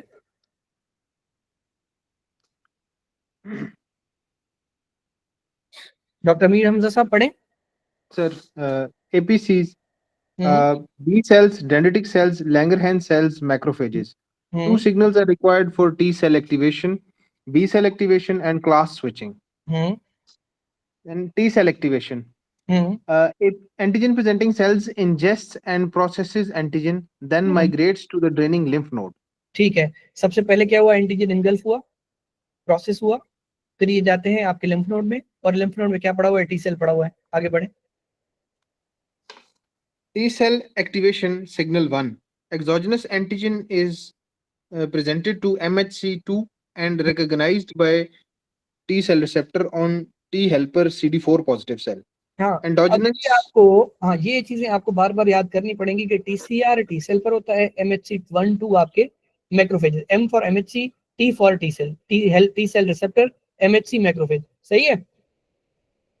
Yes sir. ठीक है, ये मैक्रोफेज भी हो सकता है, बी सेल भी हो सकता है, डेंड्राइटिक भी हो सकता है, लिंगरहैंस भी हो सकता है, लेकिन सिंप्लीफिकेशन के लिए मैं बार बार मैक्रोफेज बोलूंगा। आपको समझ जाना है कि सर किसकी बात कर रहे हैं, एपीसी की बात कर रहे हैं। ठीक है, एक्सोजिनस का हमें पता था। अब एंडोजिनस का हमने पहले भी डिस्कस किया था कि भाई जो वायरस होते हैं, जो आपके फंगल, जो आपके ट्यूमर वाले सेल होते हैं, वो तो अंदर से खराब होते हैं, उनको तो एंटीबॉडीज नहीं बचा सकती, तो हम क्या करते हैं, उनके लिए MHC1 होता है उन पे, और वो MHC1 किससे सेंसिटाइज होता है, CD8+ सेल से। कि CD8+ क्या करेंगे, आपके MHC1 को देखेंगे, ये वाला सेकंड सिग्नल सेम होगा, सेकंड सिग्नल होने के बाद क्या होगा, ग्रेन्जाइम परफोरेंट रिलीज होंगे और वो सेल को तबाह बर्बाद कर देंगे। ठीक है, एक और टर्म है क्रॉस प्रेजेंटेड एंटीजन। अगर आप में से कोई मुझे बताए तो मेरा दिल तो कर रहा है मैं आपकी एड्रेस पर चॉकलेट भेजूंगा, लेकिन मुझे फिलहाल नहीं पता कि आपकी एड्रेस कहाँ है। आई विल रिवॉर्ड यू, कुछ ना कुछ रिवॉर्ड यू, अगर कोई मुझे समझाए कि क्रॉस प्रेजेंटेड एंटीजन क्या होता है। और मैं देखता हूँ कि पेड सेशन में कितने बच्चे आते हैं, उस हिसाब से मैं आपको रिवॉर्ड करूंगा। ठीक है, कुछ कमा लें। चले बताएं, कोशिश करिएगा फिलहाल आप सर्च ना करें, अगर आता है तो बताएं, अगर नहीं आता तो फिर आप सर्च करें। आता है किसी को? चले सर्च करें, मैं देखता हूँ। आप लोग चैट जीपीटी से मुझे सर्च करके दो कि what is cross presented antigen, नहीं तो मैं आपको बताता हूँ, या अपने पास रख लें सर्च करके, फिर देखेंगे मैं सही बता रहा हूँ या नहीं बता रहा। ठीक है, जस्ट ये बता दें मुझे कि आपने सर्च किया या नहीं किया। क्रॉस प्रेजेंटेड एंटीजन सर्च करें और मुझे आप बताएंगे कि सर हमने सर्च कर लिया, आप काइंडली समझाएं, देखते हैं कि मैं सही बता रहा या नहीं बता रहा। सर सर्च कर लिए। परफेक्ट, ठीक है। अमीर हमजा साहब देखिए, क्रॉस प्रेजेंटेड एंटीजन जो मुझे पता है, हो सकता है कि मैं गलत भी हूँ, चलिए आज मैं बताता हूँ। नॉर्मली आपका जो एक्सोजेनस एंटीजन होता है वो MHC2 पर प्रेजेंट होता है, लेकिन अगर आपका एंडोजेनस एंटीजन जो वायरल पार्टिकल वाला है वो आपके MHC2 पर प्रेजेंट हो जाए तो इसको बोलते हैं क्रॉस प्रेजेंटेशन। क्योंकि एंडोजेनस एंटीजन का नॉर्मली काम ये था कि वो MHC1 पर प्रेजेंट होता, अगर ये MHC2 पर प्रेजेंट हो जाए तो इसको बोलते हैं क्रॉस प्रेजेंटेशन। अब आप पढ़ के सुनाए मुझे डॉक्टर साहब। Sir cross presentation is the ability of certain professional antigen presenting cells, mostly dendritic cells, to take up, process and present extracellular antigen to MHC class 1 to CD8 T cells. Okay. Yes sir, Okay. मैंने reverse बता दिया आपको, माजरत, मैंने आपको reverse बता दिया है, इसीलिए शायद मुझे ये भी था कि मैं आपको गलत ना बताऊं। चले, ये आपको आपने उससे गूगल से ही सर्च किया है ना? जी जी सर। इसमें फिर यही याद कर लें कि नॉर्मली जो एक्सोजिनस होता है इसको मैं उल्टा कर देता हूँ, मैंने बताया लेकिन मुझे उल्टा याद था। जो एंडोजिनस एंटीजन होता है वो आपका MHC1 पर होता है। ठीक है, नॉर्मली आपका एक्सोजिनस प्रेजेंट होना चाहिए था MHC2 पर, लेकिन अगर वो अब MHC1 पर प्रेजेंट होगा तो इसको बोलते हैं क्रॉस प्रेजेंटेड। यस सर, यही है, मतलब वाइस वर्सा है। ठीक है, अब वो जो पहले वाला है वो भी मैंने कहीं पढ़ा होगा, लेकिन अगर आपने ये सर्च किया तो फिलहाल हम इस पे याद करते हैं, कॉन्सेप्ट पता हो आपको। ठीक है, जरूरी नहीं है क्योंकि एमसीक्यू में वो आपसे एज इट इज नहीं पूछेगा, एमसीक्यू में आपको टच करना है, जैसे मैंने यहाँ पर आपको करवाया था ये वाला सवाल HLA वाला। अब मुझे HLA तो नहीं याद है ना किसकी कौन से होते हैं, लेकिन मुझे पता है कि मैच करने हैं, बस बात खत्म। अब हालांकि ये HLA जेनुअनली HLA होंगे जो एक्चुअली मतलब रिसर्च में आए होंगे, लेकिन हमें क्या करना है, हमें सिर्फ सवाल का जवाब निकालना है, बस बात खत्म।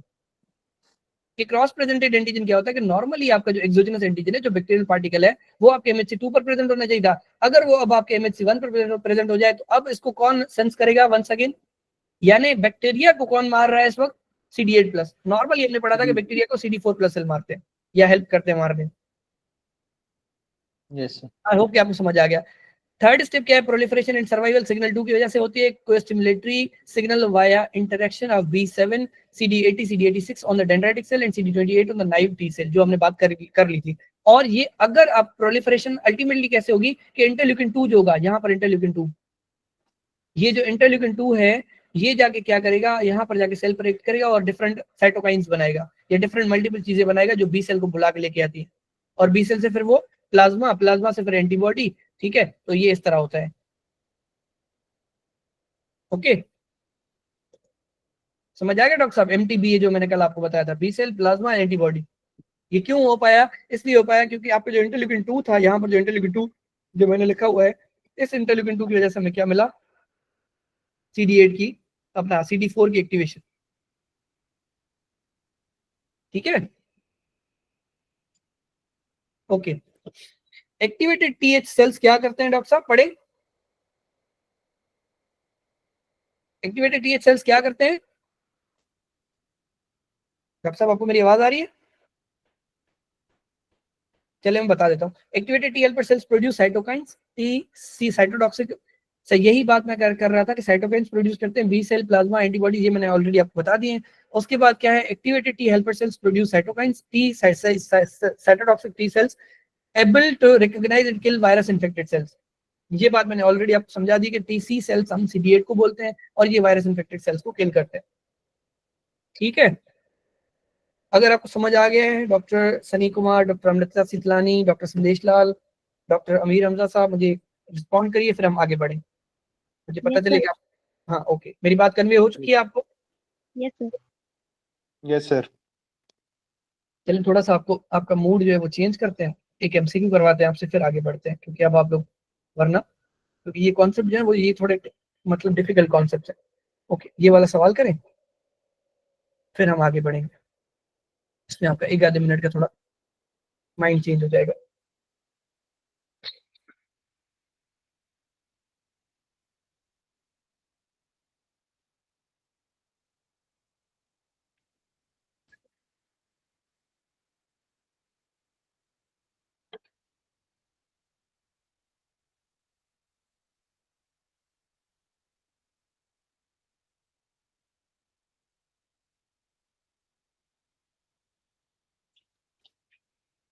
बी बताया है डॉक्टर दुर्गानी ने, डॉक्टर अमीर हमजा ने, डॉक्टर अमृता सितलानी ने।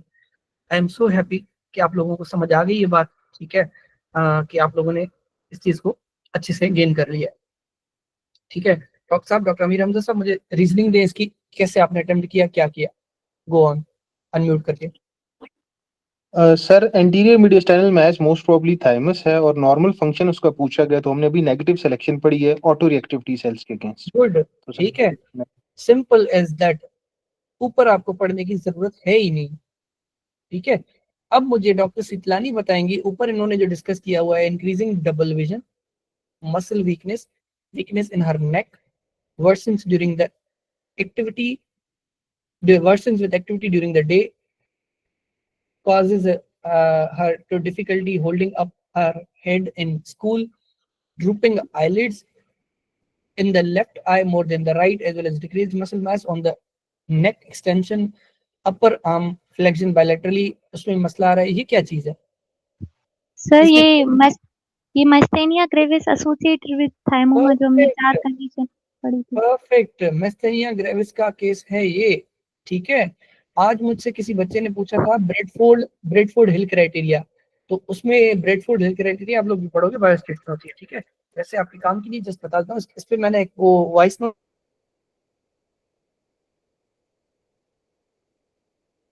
कही गई कि भाई causal relationship between presumed cause and effect, कि स्मोकिंग जैसे फॉर एग्जांपल लंग कैंसर करवा रही है। ठीक है, तो यही चीज मैं अकल समझाना चाहता था कि एसोसिएशन क्या होती है, कॉज क्या होता है। एसोसिएशन ये होती है कि एक बंदे को मिस्टेरिया ग्रेविस होगी, अलोंग विद दैट उसको थाइमोमा हो सकता है। थाइमोमा का केस देके उसने आपसे सिंपल पूछा हुआ है कि भाई जो चीज का हमने ऊपर, which are the following describe the normal function of the organ that gives rise to the anterior mediastinal mass in this patient.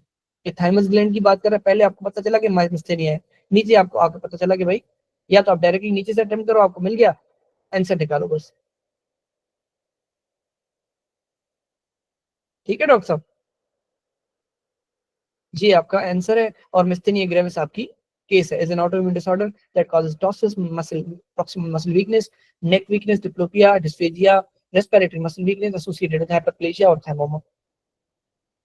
Thymus is involved in T cell maturation या T cell differentiation, including positive selection of the reactive T cells and negative selection of against autoreactive T cells. ऐसे cells जो बदतमीज है इनको negatively select करो, जो reactive है, जो लड़ सकते हैं, जो communicate कर सकते हैं, इनको promote करो. That is positive selection.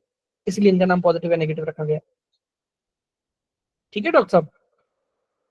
बाकी ये आप लोगों को मैं PDF भेज दूंगा, आप लोगों ने फिर इसके explanation को पढ़ लेना है अपने हिसाब से. ओके, ये पढ़े सवाल डॉक्टर साहब, सॉल्व करें.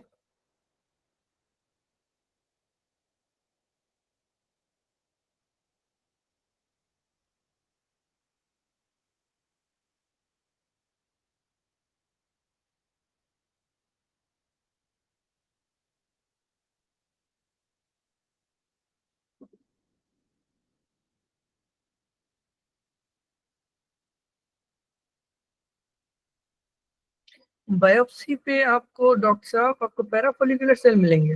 किसने बताया आपको? ऐसे वापस ले लें उस ट्विटर से आप अपने.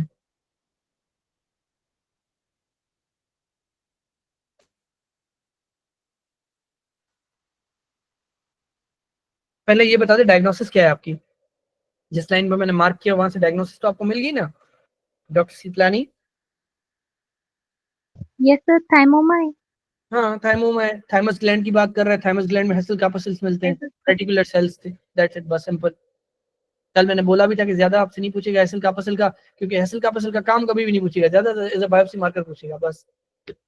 आई होप कि आपको समझ आ गया. अब हम वापस चलते हैं, फिर आपको थोड़ा सा ट्रेन करते हैं. आ जाए. ये पढ़ा था हमने कि टी सेल कैसे एक्टिवेट हो रहा है. कल जो मैंने आपको ये कथा सुनाई थी ना, ये वाली, कि आपका पहले सबसे पहले bacterial particle, then macrophage, then T cell, then B cell, then plasma और एंटीबॉडी. आपने सोचा यार ये तो बहुत इजी है, इम्यूनो तो सर कह रहे हैं इम्यूनो बहुत टफ है, ये तो आपने पूरा समझ लिया. अब वो अलग बात है कि अभी तक हमने जो डिस्कस किया है वो यहाँ तक किया है, कैसे एक्टिवेट हो रहा था, उसमें जो भी सिग्नल्स हो रहे थे. अब नेक्स्ट स्टेप जो हम पढ़ने वाली है T to B, T to B के एक्टिवेशन कैसे होती है. आ जाए देखते हैं. सबसे पहले क्या होता है, बी सेल के, बी सेल भी बताते खुद वो क्या है, एक एंटीजन प्रेजेंटिंग सेल है. तो जाहिर सी बात है एंटीजन को इनगल्फ करने की ताकत रखता है, जस्ट लाइक मैक्रोफेज, और उसको प्रेजेंट करेगा ओवर MHC2. वही MHC2 जो टी सेल रिसेप्टर के साथ बाइंड करेगा और देखेगा कि यहाँ पर यार तो ये तो यहाँ पर एंटीजन मौजूद है. या फिर आपका जो एक्टिवेटेड टी सेल होगा जो ऊपर से सेंस होके आया है, वो साइटोकाइन्स डायरेक्टली भी रिलीज करवा सकता है, डायरेक्टली आपके बी सेल को स्टिमुलेट कर सकता है. बट हम फिलहाल यहाँ पर देखते हैं वही बैक्टीरिया जो मैक्रोफेज ने उठाया था वही बी सेल भी उठा सकता है और अपने ऊपर प्रेजेंट कर सकता है और सेंसिटाइज करवा सकता है किसको, CD4+ टी सेल को, along with the help of T cell receptor and CD4. जैसे वहां पर CD28 और आपका ये जो B7 था बाइंड हो रहे थे, ठीक है, इसी तरह से यहाँ पर क्या होता है, आपका CD40 लिगेंड और CD40 होता है. सेकंड जो कोस्टिमुलेटरी सिग्नल है, ये जो सेकंड सिग्नल है, सेकंड स्टेप वेरिफिकेशन. जब ये बाइंड होगा तो क्या होगा, आपके जो टी सेल्स होंगे एक्टिवेटेड, वहां से साइटोकाइन रिलीज होंगे, वो क्या करते हैं, class switching. Sir class switching क्या होती है? क्लास स्विचिंग ये होती है कि आपका जो बी सेल है इसके पास सिर्फ एक एंटीबॉडी बनाने की ताकत होती है जनरली, या प्लाज्मा सेल है इसके पास सिर्फ एक होती है, कौन सी, IgM, जो पेरेंट एंटीबॉडी होती है. इस IgM को आगे हमें कन्वर्ट करने के लिए फिर साइटोकाइन चाहिए होते हैं. इधर फिर ये IgA में कन्वर्ट होगी, IgE में कन्वर्ट होगी, IgG में कन्वर्ट होगी, या फिर IgD में कन्वर्ट होगी. ये चार आपके जो एंटीबॉडीज होते हैं,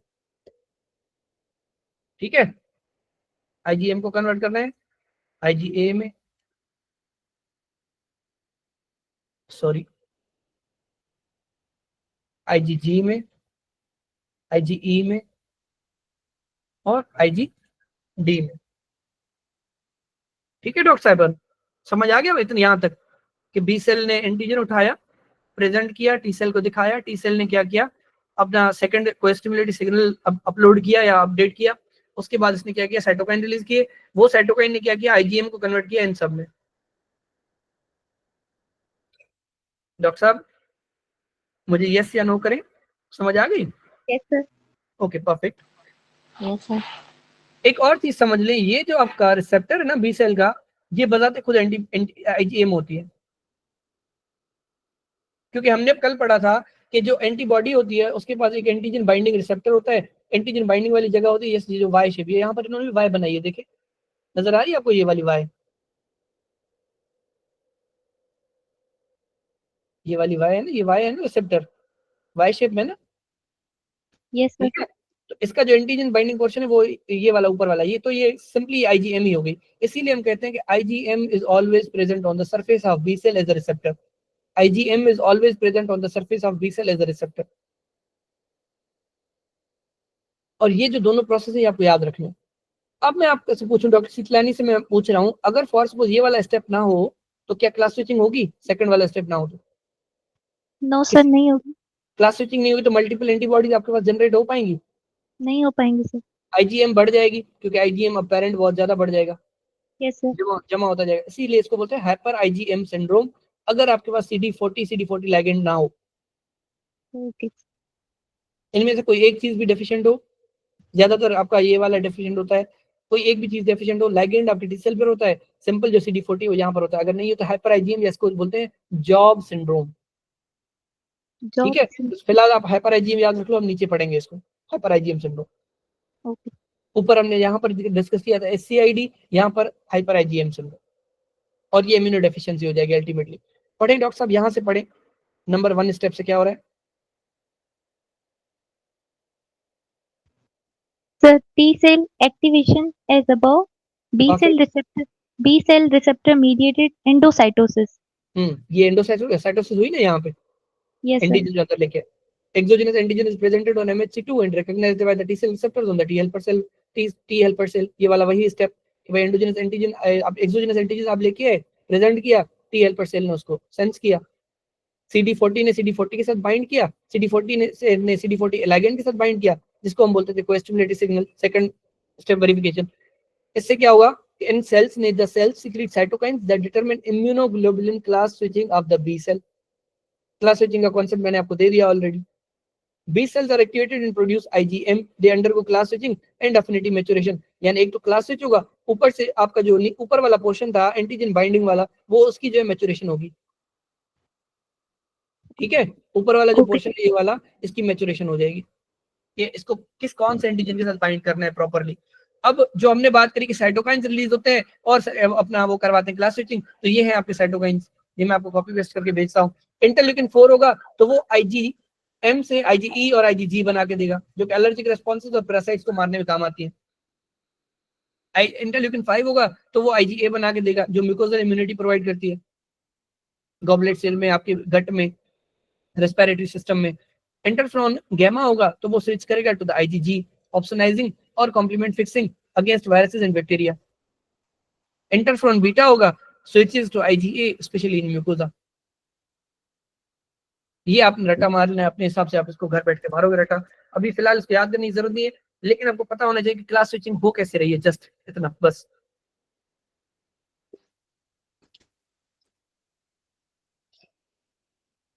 ठीक है,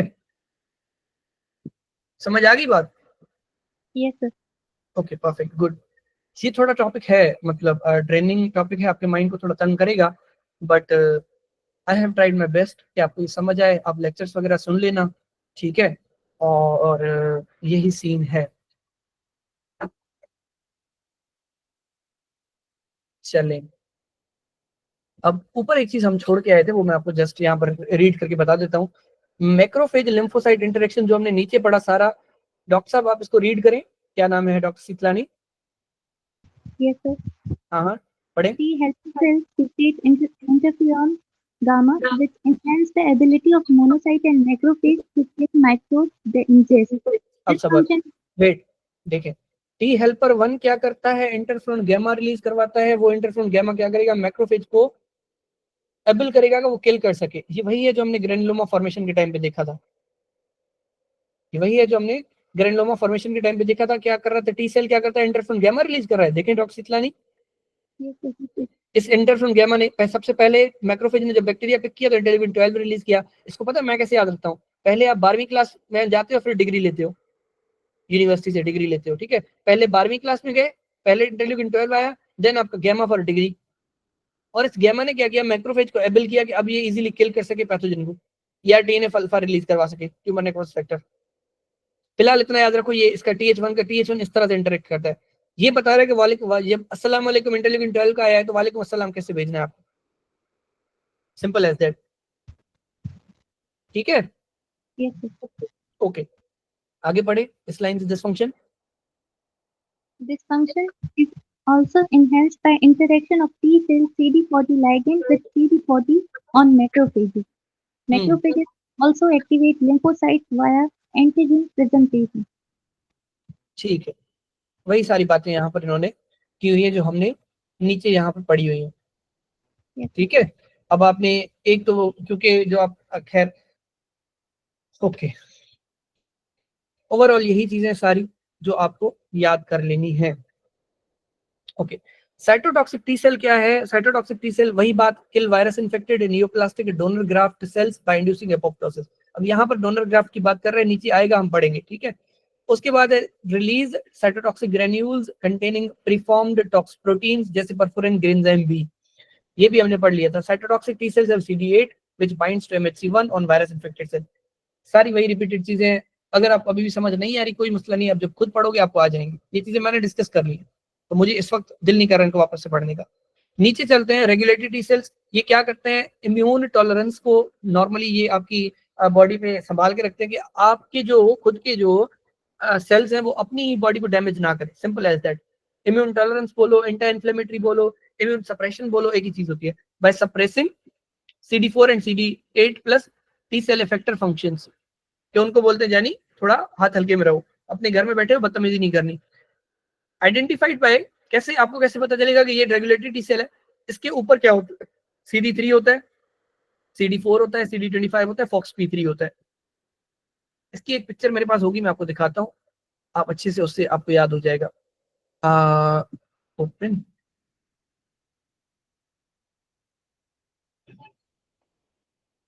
डेस्कटॉप,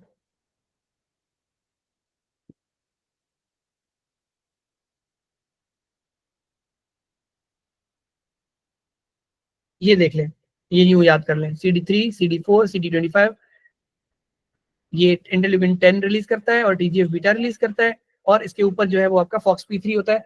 अगर FOXP3 आपका नहीं होगा, इसके रिसेप्टर जैसे इसके ऊपर नहीं है, तो आपका रेगुलेटरी टी सेल काम नहीं करेगा।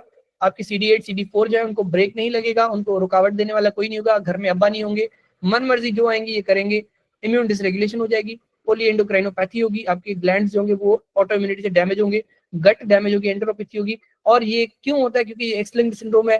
अगेन FOXP3 एक रिसेप्टर है, प्रोटीन है जो RNA से, DNA से, जीन से बनता है, और वो जीन एक्स लिंक पर, एक्स क्रोमोसोम पे मौजूद होती है। अगर ये जीन नहीं होगी तो आपको ऑटो इम्यूनिटी हो जाएगी। समझ आ गया doctor सितलानी? Yes, sir. Yes, sir. ठीक है, बाकी आपका आगे चले जाओगे। आईपेक्स क्या? ओके, एक्टिवेटेड जो activated regulatory T cells Tregs produce anti inflammatory cytokine जिसमें interleukin 10 and TGF beta as a treatment भी यूज कर सकते हो काफी सारी ऑटो इम्यून कंडीशंस के लिए। आईपेक्स क्या होता है? Immune dysregulation, polyendocrinopathy, enteropathy, X linked syndrome. कभी कभार क्वेश्चन में डायरेक्ट आईपेक्स भी लिख के देता है, तो आपको पता होना चाहिए। Genetic deficiency of FOXP3 leading to auto immunity characterized by enteropathy, endocrinopathy, nail dystrophy, dermatitis. सारे मसले इसलिए हो रहे हैं क्योंकि आपका ऑटो इम्यूनिटी हो रही है। ऑटो इम्यूनिटी का मकसद ये होता है सिंपली कि आपके जो टी सेल हैं वो बहुत ज्यादा एक्टिवेट हो गए। तो सितलानी साहिबा वो किसको एक्टिवेट करेंगे? बी सेल को ना। Yes, sir. बी सेल क्या बनाएगा? Plasma cell. प्लाज्मा सेल क्या बनाएगा? एंटीबॉडी। ये जो एंटीबॉडी होगी आपके नॉर्मल सेल पर जाके चिपक जाएगी, और वहां पर ये क्या करेगी? इसके ऊपर एक चीज बाइंड होती है आके, कॉम्प्लीमेंट। कुछ नई चीजें थोड़ा समझिएगा, डॉक्टर अमीर हमजा साहब आप भी समझिएगा इस चीज को कि कॉम्प्लीमेंट यहाँ पर बाइंड होता है। ठीक है, COMP मैंने लिखा हुआ है। ये जब कॉम्प्लीमेंट डंडी वाले रीजन पे बाइंड होता है, FC रीजन पे बाइंड होता है, तो ये फिर न्यूट्रोफिल को बुलाता है। ये बोलता है जानी आओ झगड़ा हो गया, आओ लड़ते हैं। न्यूट्रोफिल क्या करता है? बिना कुछ सोचे समझे, क्योंकि ये इनेट इम्यूनिटी का पार्ट है, इसको एडेप्टेशन वाला सीन है ही नहीं, ये अकल का अंधा होता है, जो इसके पास होता है रिलीज करवा देता है इलास्टेज। तो जो भी इलास्टिन प्रोटीन मौजूद होगी सेल में उसको डिस्ट्रॉय कर देगा। ये अब खुद की बॉडी के सेल को डिस्ट्रॉय करते जा रहे हैं उल्लू के पट्टे, अपनी बॉडी का काम उतारते जा रहे हैं। यही तो होती है ऑटो इम्यूनिटी कि फालतू का टी सेल एक्टिवेट हो गया क्योंकि इसके ऊपर अब्बा काम नहीं कर रहे थे, इसको अब्बा ने दबा के नहीं रखा था। फॉर सपोज वो नहीं होते आवारा बच्चे जो होते हैं, ये टी सेल अगर अब्बा ना हो तो, यानी रेगुलेटरी टी सेल ना हो तो ये टी सेल ऐसे काम करना शुरू कर देता है, ओवर काम कर जाता है। ये डायरेक्टली जो CD8 होंगे वो तो किसी का सबर भी नहीं करेंगे, वो तो बी सेल को भी नहीं एक्टिवेट करेंगे, वो तो खुद ब खुद जाएंगे और जाके इसको ग्रेन परफोरेंट रिलीज करवा के सेल को देंगे। अल्टीमेटली क्या होगा, आपके enteropathy, endocrinopathy, nail dystrophy, dermatitis, autoimmune dermatology conditions associated with diabetes in male infants. Infant में, बच्चों में डायबिटीज मेलाइटिस टाइप 1 होती है, उसमें आइलेट्स ऑफ जो आपके लैंगरहांस सेल्स हैं, जो बीटा सेल्स हैं आपके, वहां पर जाके पेनक्रियाज में एंटीबॉडीज उसको हिट करती है जाके। कोई मुझे बताएगा कि डायबिटीज मेलाइटिस टाइप 1 में कौन सी एंटीबॉडीज मिलती हैं? और ये आपका बहुत हाई यील्ड पॉइंट है ये आपकी यूएसएमएल की।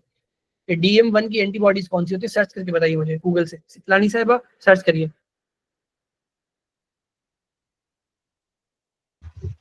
Sir C peptide antibodies. कहाँ से पढ़ा ये आपने? वो तो इंसुलिन के साथ में रिलीज होते हैं। एंटी ग्लूटामिक था तो कुछ ऐसे ही, एंटी ग्लूटामिक एसिड एंटीबॉडीज होती है। एंटीबॉडीज वाले टॉपिक में लिखा हुआ है, मुझे भी भूल रहा है, मैं देख के बताता हूँ आपको, लेकिन बहुत ज्यादा हाई यील्ड चीज है। एंटी कार्बोजैलिक था या कुछ इस तरह का था, हमारे इम्यूनो का ही है, यहाँ पर होगा नीचे देखिए, एंटी ग्लूटामिक एसिड डिकार्बोक्सिलेज। ये से भूल जाते हैं कि ग्लूटामिक तो याद रह जाता है, कार्बो डिकार्बोक्सिलेज भी याद रह जाता है, चीजें भूल जाती हैं। आइलेट सेल के against antibodies, type 1 diabetes mellitus बच्चों में होता है, याद कर लीजिए। ये वाला जो पेज है बहुत ज्यादा इंपॉर्टेंट है आपके एग्जाम के लिए, लास्ट नाइट पर भी ये पढ़ के जाओगे आप इंशाल्लाह। ठीक है, इसका स्क्रीनशॉट ले लो। बहुत ज्यादा ये टॉपिक मैं आपको वैसे भी नहीं पढ़ाऊंगा, ये टॉपिक क्योंकि सारा रटा है, आपने याद कर लेना। आप anti glutamic acid decarboxylase antibodies, islet cell cytoplasmic antibodies, type 1 diabetes mellitus, that's it. और ये आपके रेगुलेटरी टी सेल्स नहीं होंगे तो आपको ये सारे मसले होंगे। कैसे पता चलेगा कि रेगुलेटरी टी सेल डिसफंक्शनल है? उसके ऊपर FOXP3 नहीं होगा। FOXP3 एक प्रोटीन है जो डीएनए से बनती है, डीएनए जो आरएनए से बनती है, आरएनए डीएनए से, डीएनए जीन से, और जीन जो है वो आपकी एक्स क्रोमोसोम पर होती है, इसीलिए एक्स लिंक। आई होप कि आपको समझ आ गया होगा। ये सिंपल टॉपिक है एंटीबॉडी वाला, ये कर लेते हैं जब तक। ठीक है डॉक्टर साहब, कल मैंने आपको बताया था ये आपकी एंटीजन बाइंडिंग साइट होती है, ये आपका FC पोर्शन होता है नीचे वाला। FC इसलिए मैं याद रखता हूँ कि इस पे कॉम्प्लीमेंट बाइंड होता है, ये यहाँ पर आपका मैक्रोफेज बाइंड होता है। यू वर्ल्ड में एक सवाल है आपका, उसमें वो आपको ये ऐसी पूरी एंटीबॉडी देके ABCD इस तरह से ऑप्शन देता है और कहता है कि बताओ कि कौन सी जगह है जिस पर एक प्रोटीन बाइंड होती है और वो न्यूट्रोफिल को कॉल अपॉन करती है। तो वो ये जगह है जहां पर आपका कॉम्प्लीमेंट बाइंड होता है और न्यूट्रोफिल को बुला के लेके आता है कि भैया आ जाओ और करो तबाही, इधर पैथोजन की या आपके नॉर्मल सेल की।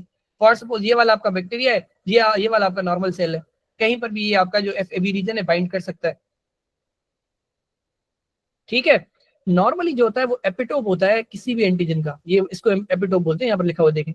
कोई भी जो एंटीजन होता है ना, उसका एक एपिटोप होता है जहां पर ये वाला रीजन आपका बाइंड करता है।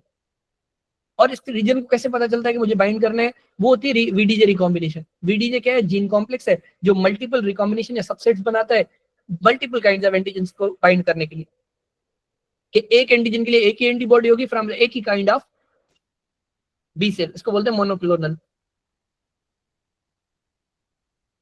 ठीक है, और यहाँ पर आपको मैक्रोफेज बाइंड करता है। मैक्रोफेज इसलिए बाइंड कर रहे हैं कि जब भी एंटीबॉडी किसी भी सरफेस के साथ बाइंड करेगी तो वहां पर इधर कॉम्प्लीमेंट या मैक्रोफेज बाइंड करेंगे ताकि इम्यून जो आपका इन्फ्लेमेशन है उसको प्रमोट कर सके। ये जो हाइपर वेरिएबल, ये चीज समझ लेंगे, ये जो अंदर वाली ग्रे वाली ये हैवी चेन होती है, ये चेंज नहीं होती। जो चेंज होती है वो ज्यादातर लाइट चेन होती है बाहर वाली, इसीलिए इसको बोलते हैं हाइपर वेरिएबल रीजन। और यहाँ पर आपका एंटीजन बाइंड होता है इस वाली जगह पर। और एंटीजन का एक एपिटोप होता है। एपिटोप क्या है? सीक्वेंस होती है, जैसे हम जेनेटिक्स में सीक्वेंस नहीं पढ़ते ABC वाली, वही सीक्वेंस होती है। ठीक है, उस सीक्वेंस को रीड करता है आपका antibody. C for constant, V for variable, L for light chain, H for heavy, S for disulphide bond. ये आपस में यहाँ पर होते हैं, काम के नहीं है, बस देख लो, लिखे हुए याद कर लो। ठीक है डॉक्टर साहब, कोई भी एंटीबॉडी जो होती है उसके 3 काम होते हैं: neutralisation, opsonisation, complement activation. Neutralisation क्या होता है कि जो भी पैथोजन घूम रहा है उसके सराउंडिंग पे आपके एंटीबॉडीज आपको उसको बांध लेते हैं ताकि एंटीबॉडी प्रिवेंट करे बैक्टीरियल एडेरेंस, कि कोई बैक्टीरिया जो सेल के साथ बाइंड ना करे और ज्यादा इन्फ्लेमेशन ना करवाए, ज्यादा इन्फेक्शन ना करवाए।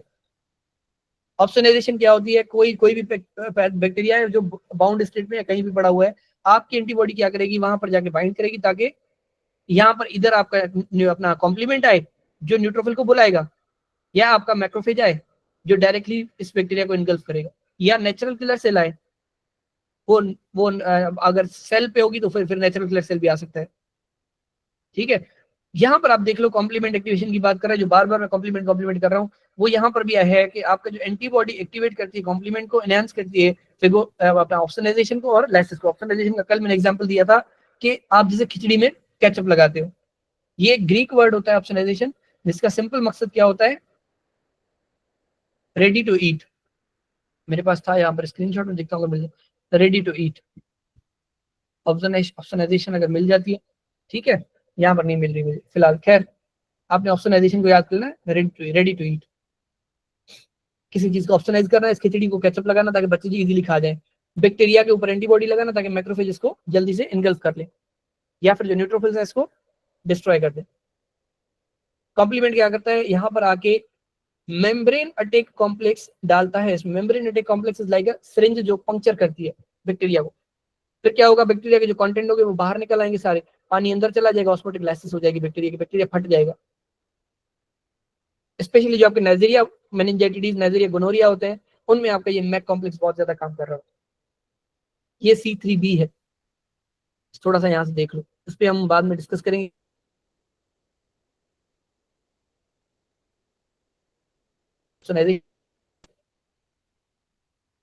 Antibody structure and function, FAB fragment जो होता है उसके बाद लाइट चेन होती है, हेवी चेन होती है, रिकॉग्नाइज करता है एंटीजन को, बार बार पढ़ा है हमने। FC रीजन जो होता है वो IgM या IgG, FC रीजन आप जो IgM या IgG है वो कॉम्प्लीमेंट को फिक्स करने की इजाजत देता है। इन दो एंटीबॉडीज के जो नीचे वाली डंडी है वहां पे कॉम्प्लीमेंट बाइंड हो सकता है। कॉम्प्लीमेंट का अपना काम क्या भी उसको छोड़ दो, फिलहाल एक छोटा सा काम ये याद रख लो कि वो न्यूट्रोफिल को बुला के लेके आता है, बस आपकी थोड़े दिमाग को अंदर डालने के लिए ये चीज बता रहा हूँ, हालांकि कॉम्प्लीमेंट का अपना एक बहुत बड़ा काम है। Heavy chain contributes to FC and FAB region, दोनों को करता है। ठीक है, ऊपर भी है नीचे भी है, लेकिन जो लाइट चेन है वो सिर्फ और सिर्फ ऊपर होती है क्योंकि लाइट चेन को वेरिएट करना है। FAB फ्रेगमेंट एंटीजन बाइंडिंग, ये इडियोटाइप जो है वो डिटरमिन करता है ऊपर वाला पोर्शन। इडियोटाइप क्या होता है, यूनिक एंटीजन बाइंडिंग पॉकेट, कि भाई किसी खास एंटीजन से, किसी खास पैथोजन से, किसी खास बैक्टीरिया से कोई खास एंटीबॉडी बाइंड करेगी जाके, कौन बताता है, इडियोटाइप। कैसे, FAB फ्रेगमेंट ऊपर वाले फ्रेगमेंट से। Only one antigen specificity expressed पर बी सेल, कि एक बी सेल से एक एंटीबॉडी जनरेट होगी जो एक एंटीजन को किल करेगी, बस 1-on-1 झगड़ा चलता है इनका। जो नीचे वाला रीजन है FC रीजन, और ये आपको दिखने में शायद ऐसे लग रहे हो जैसे फालतू लिखा हुआ है, लेकिन इनसे आपके हर जगह पे सवाल आता है। हर जगह से मतलब हर जगह समझ जाए बस, आते हैं सवाल। ठीक है, यूवर्ल्ड, एम्बोस, NBMEs, 3120 कहीं भी सवाल आपका आ सकता है, मेन एग्जाम पे भी आ सकता है, अपने याद रख लेना है। FC रीजन क्या है, constant carboxy terminal, complement binding, carbohydrate side chain, confers determines isotype. ये चीज मैं बताना चाहता सबसे पहले कि ये एक तो कांस्टेंट होता है, चेंज नहीं होता। ठीक है, नीचे वाला रीजन। दूसरा ये होता है कि यहाँ पर ये आपका आइसोटाइप डिटरमिन करता है। कैसे पता चले, जैसे कल मैंने किसी से पूछा था, डॉक्टर साहब ने बताया कि एंटीजन कितने होते हैं, तो उन्होंने बोला 5 टाइप के होते हैं। डॉक्टर साहब वो एंटीजन नहीं होते, वो एंटीबॉडीज होती है, IgM, IgG, IgD, IgE, IgA, एक और भी बताएं क्या, जो भी। ठीक है, तो कहने का मकसद सिंपली क्या हुआ कि ये कौन डिसाइड करता है, नीचे वाला पोर्शन, और इसको हम FC पोर्शन बोलते हैं। इस पे कार्बोहाइड्रेट साइड चेन होती है, कॉम्प्लीमेंट यहाँ पर बाइंड करता है, कार्बोक्सी टर्मिनल होता है। ये वाले दो चीजें स्ट्रक्चरल हैं, इतनी ज्यादा नहीं पूछी जाती। कॉम्प्लीमेंट पूछा जाता है, ये पूछा जाता है, ये पूछा जाता है। आइए, फर्स्ट एड का एक एक लफ्ज इंपॉर्टेंट है। ठीक है, जनरेशन ऑफ एंटीबॉडी डाइवर्सिटी, कैसे एंटीबॉडी डाइवर्स होंगी, एंटीजन इंडिपेंडेंट। एक तो होता है एंटीजन इंडिपेंडेंट, कि भाई दो तरह से आपकी जो एंटीबॉडी है वो कैसे पता चले कि कैसे किसी खास एंटीजन से ही बाइंड हो जाके, तो उसके दो तरीके हैं। एक होता है एंटीजन इंडिपेंडेंट, जो आपका जेनेटिक वाला होता है, कि भाई जो रैंडम रिकॉम्बिनेशन होगी VDJ की, ऊपर वाली चेन की, इस चेन की VDJ के जो रैंडम रिकॉम्बिनेशन है, डिफरेंट डिफरेंट सबसेट्स बन रहे हैं because of REG1 and REG2 gene. Doctor Sitlani से मैं एक बात पूछना चाहूंगा, अगर REG1 REG2 सही से ना बने तो VDJ सही से नहीं बनेगा ना डॉक्टर साहब? यस सर, नहीं बनेगा। अगर ये नहीं बनेगा तो एंटीबॉडीज नहीं जनरेट हो पाएंगी। No sir. मतलब टी और बी सेल का काम नहीं हो पाएगा सही से। Yes sir. इसी को तुम कहते हैं severe combined immunodeficiency once again. Okay sir. Severe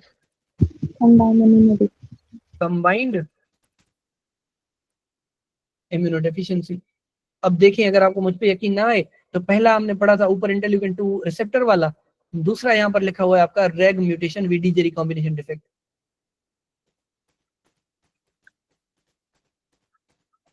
ठीक है डॉक्टर साहब?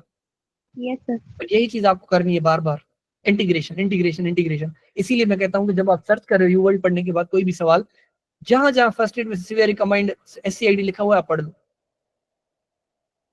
अब ये मुझे याद है क्योंकि मैंने पढ़ा हुआ है। आपको नहीं पता था कि रेग 1 रेग 2 वहां भी लिखी होगी, सवाल वहां से बना के देगा आपको।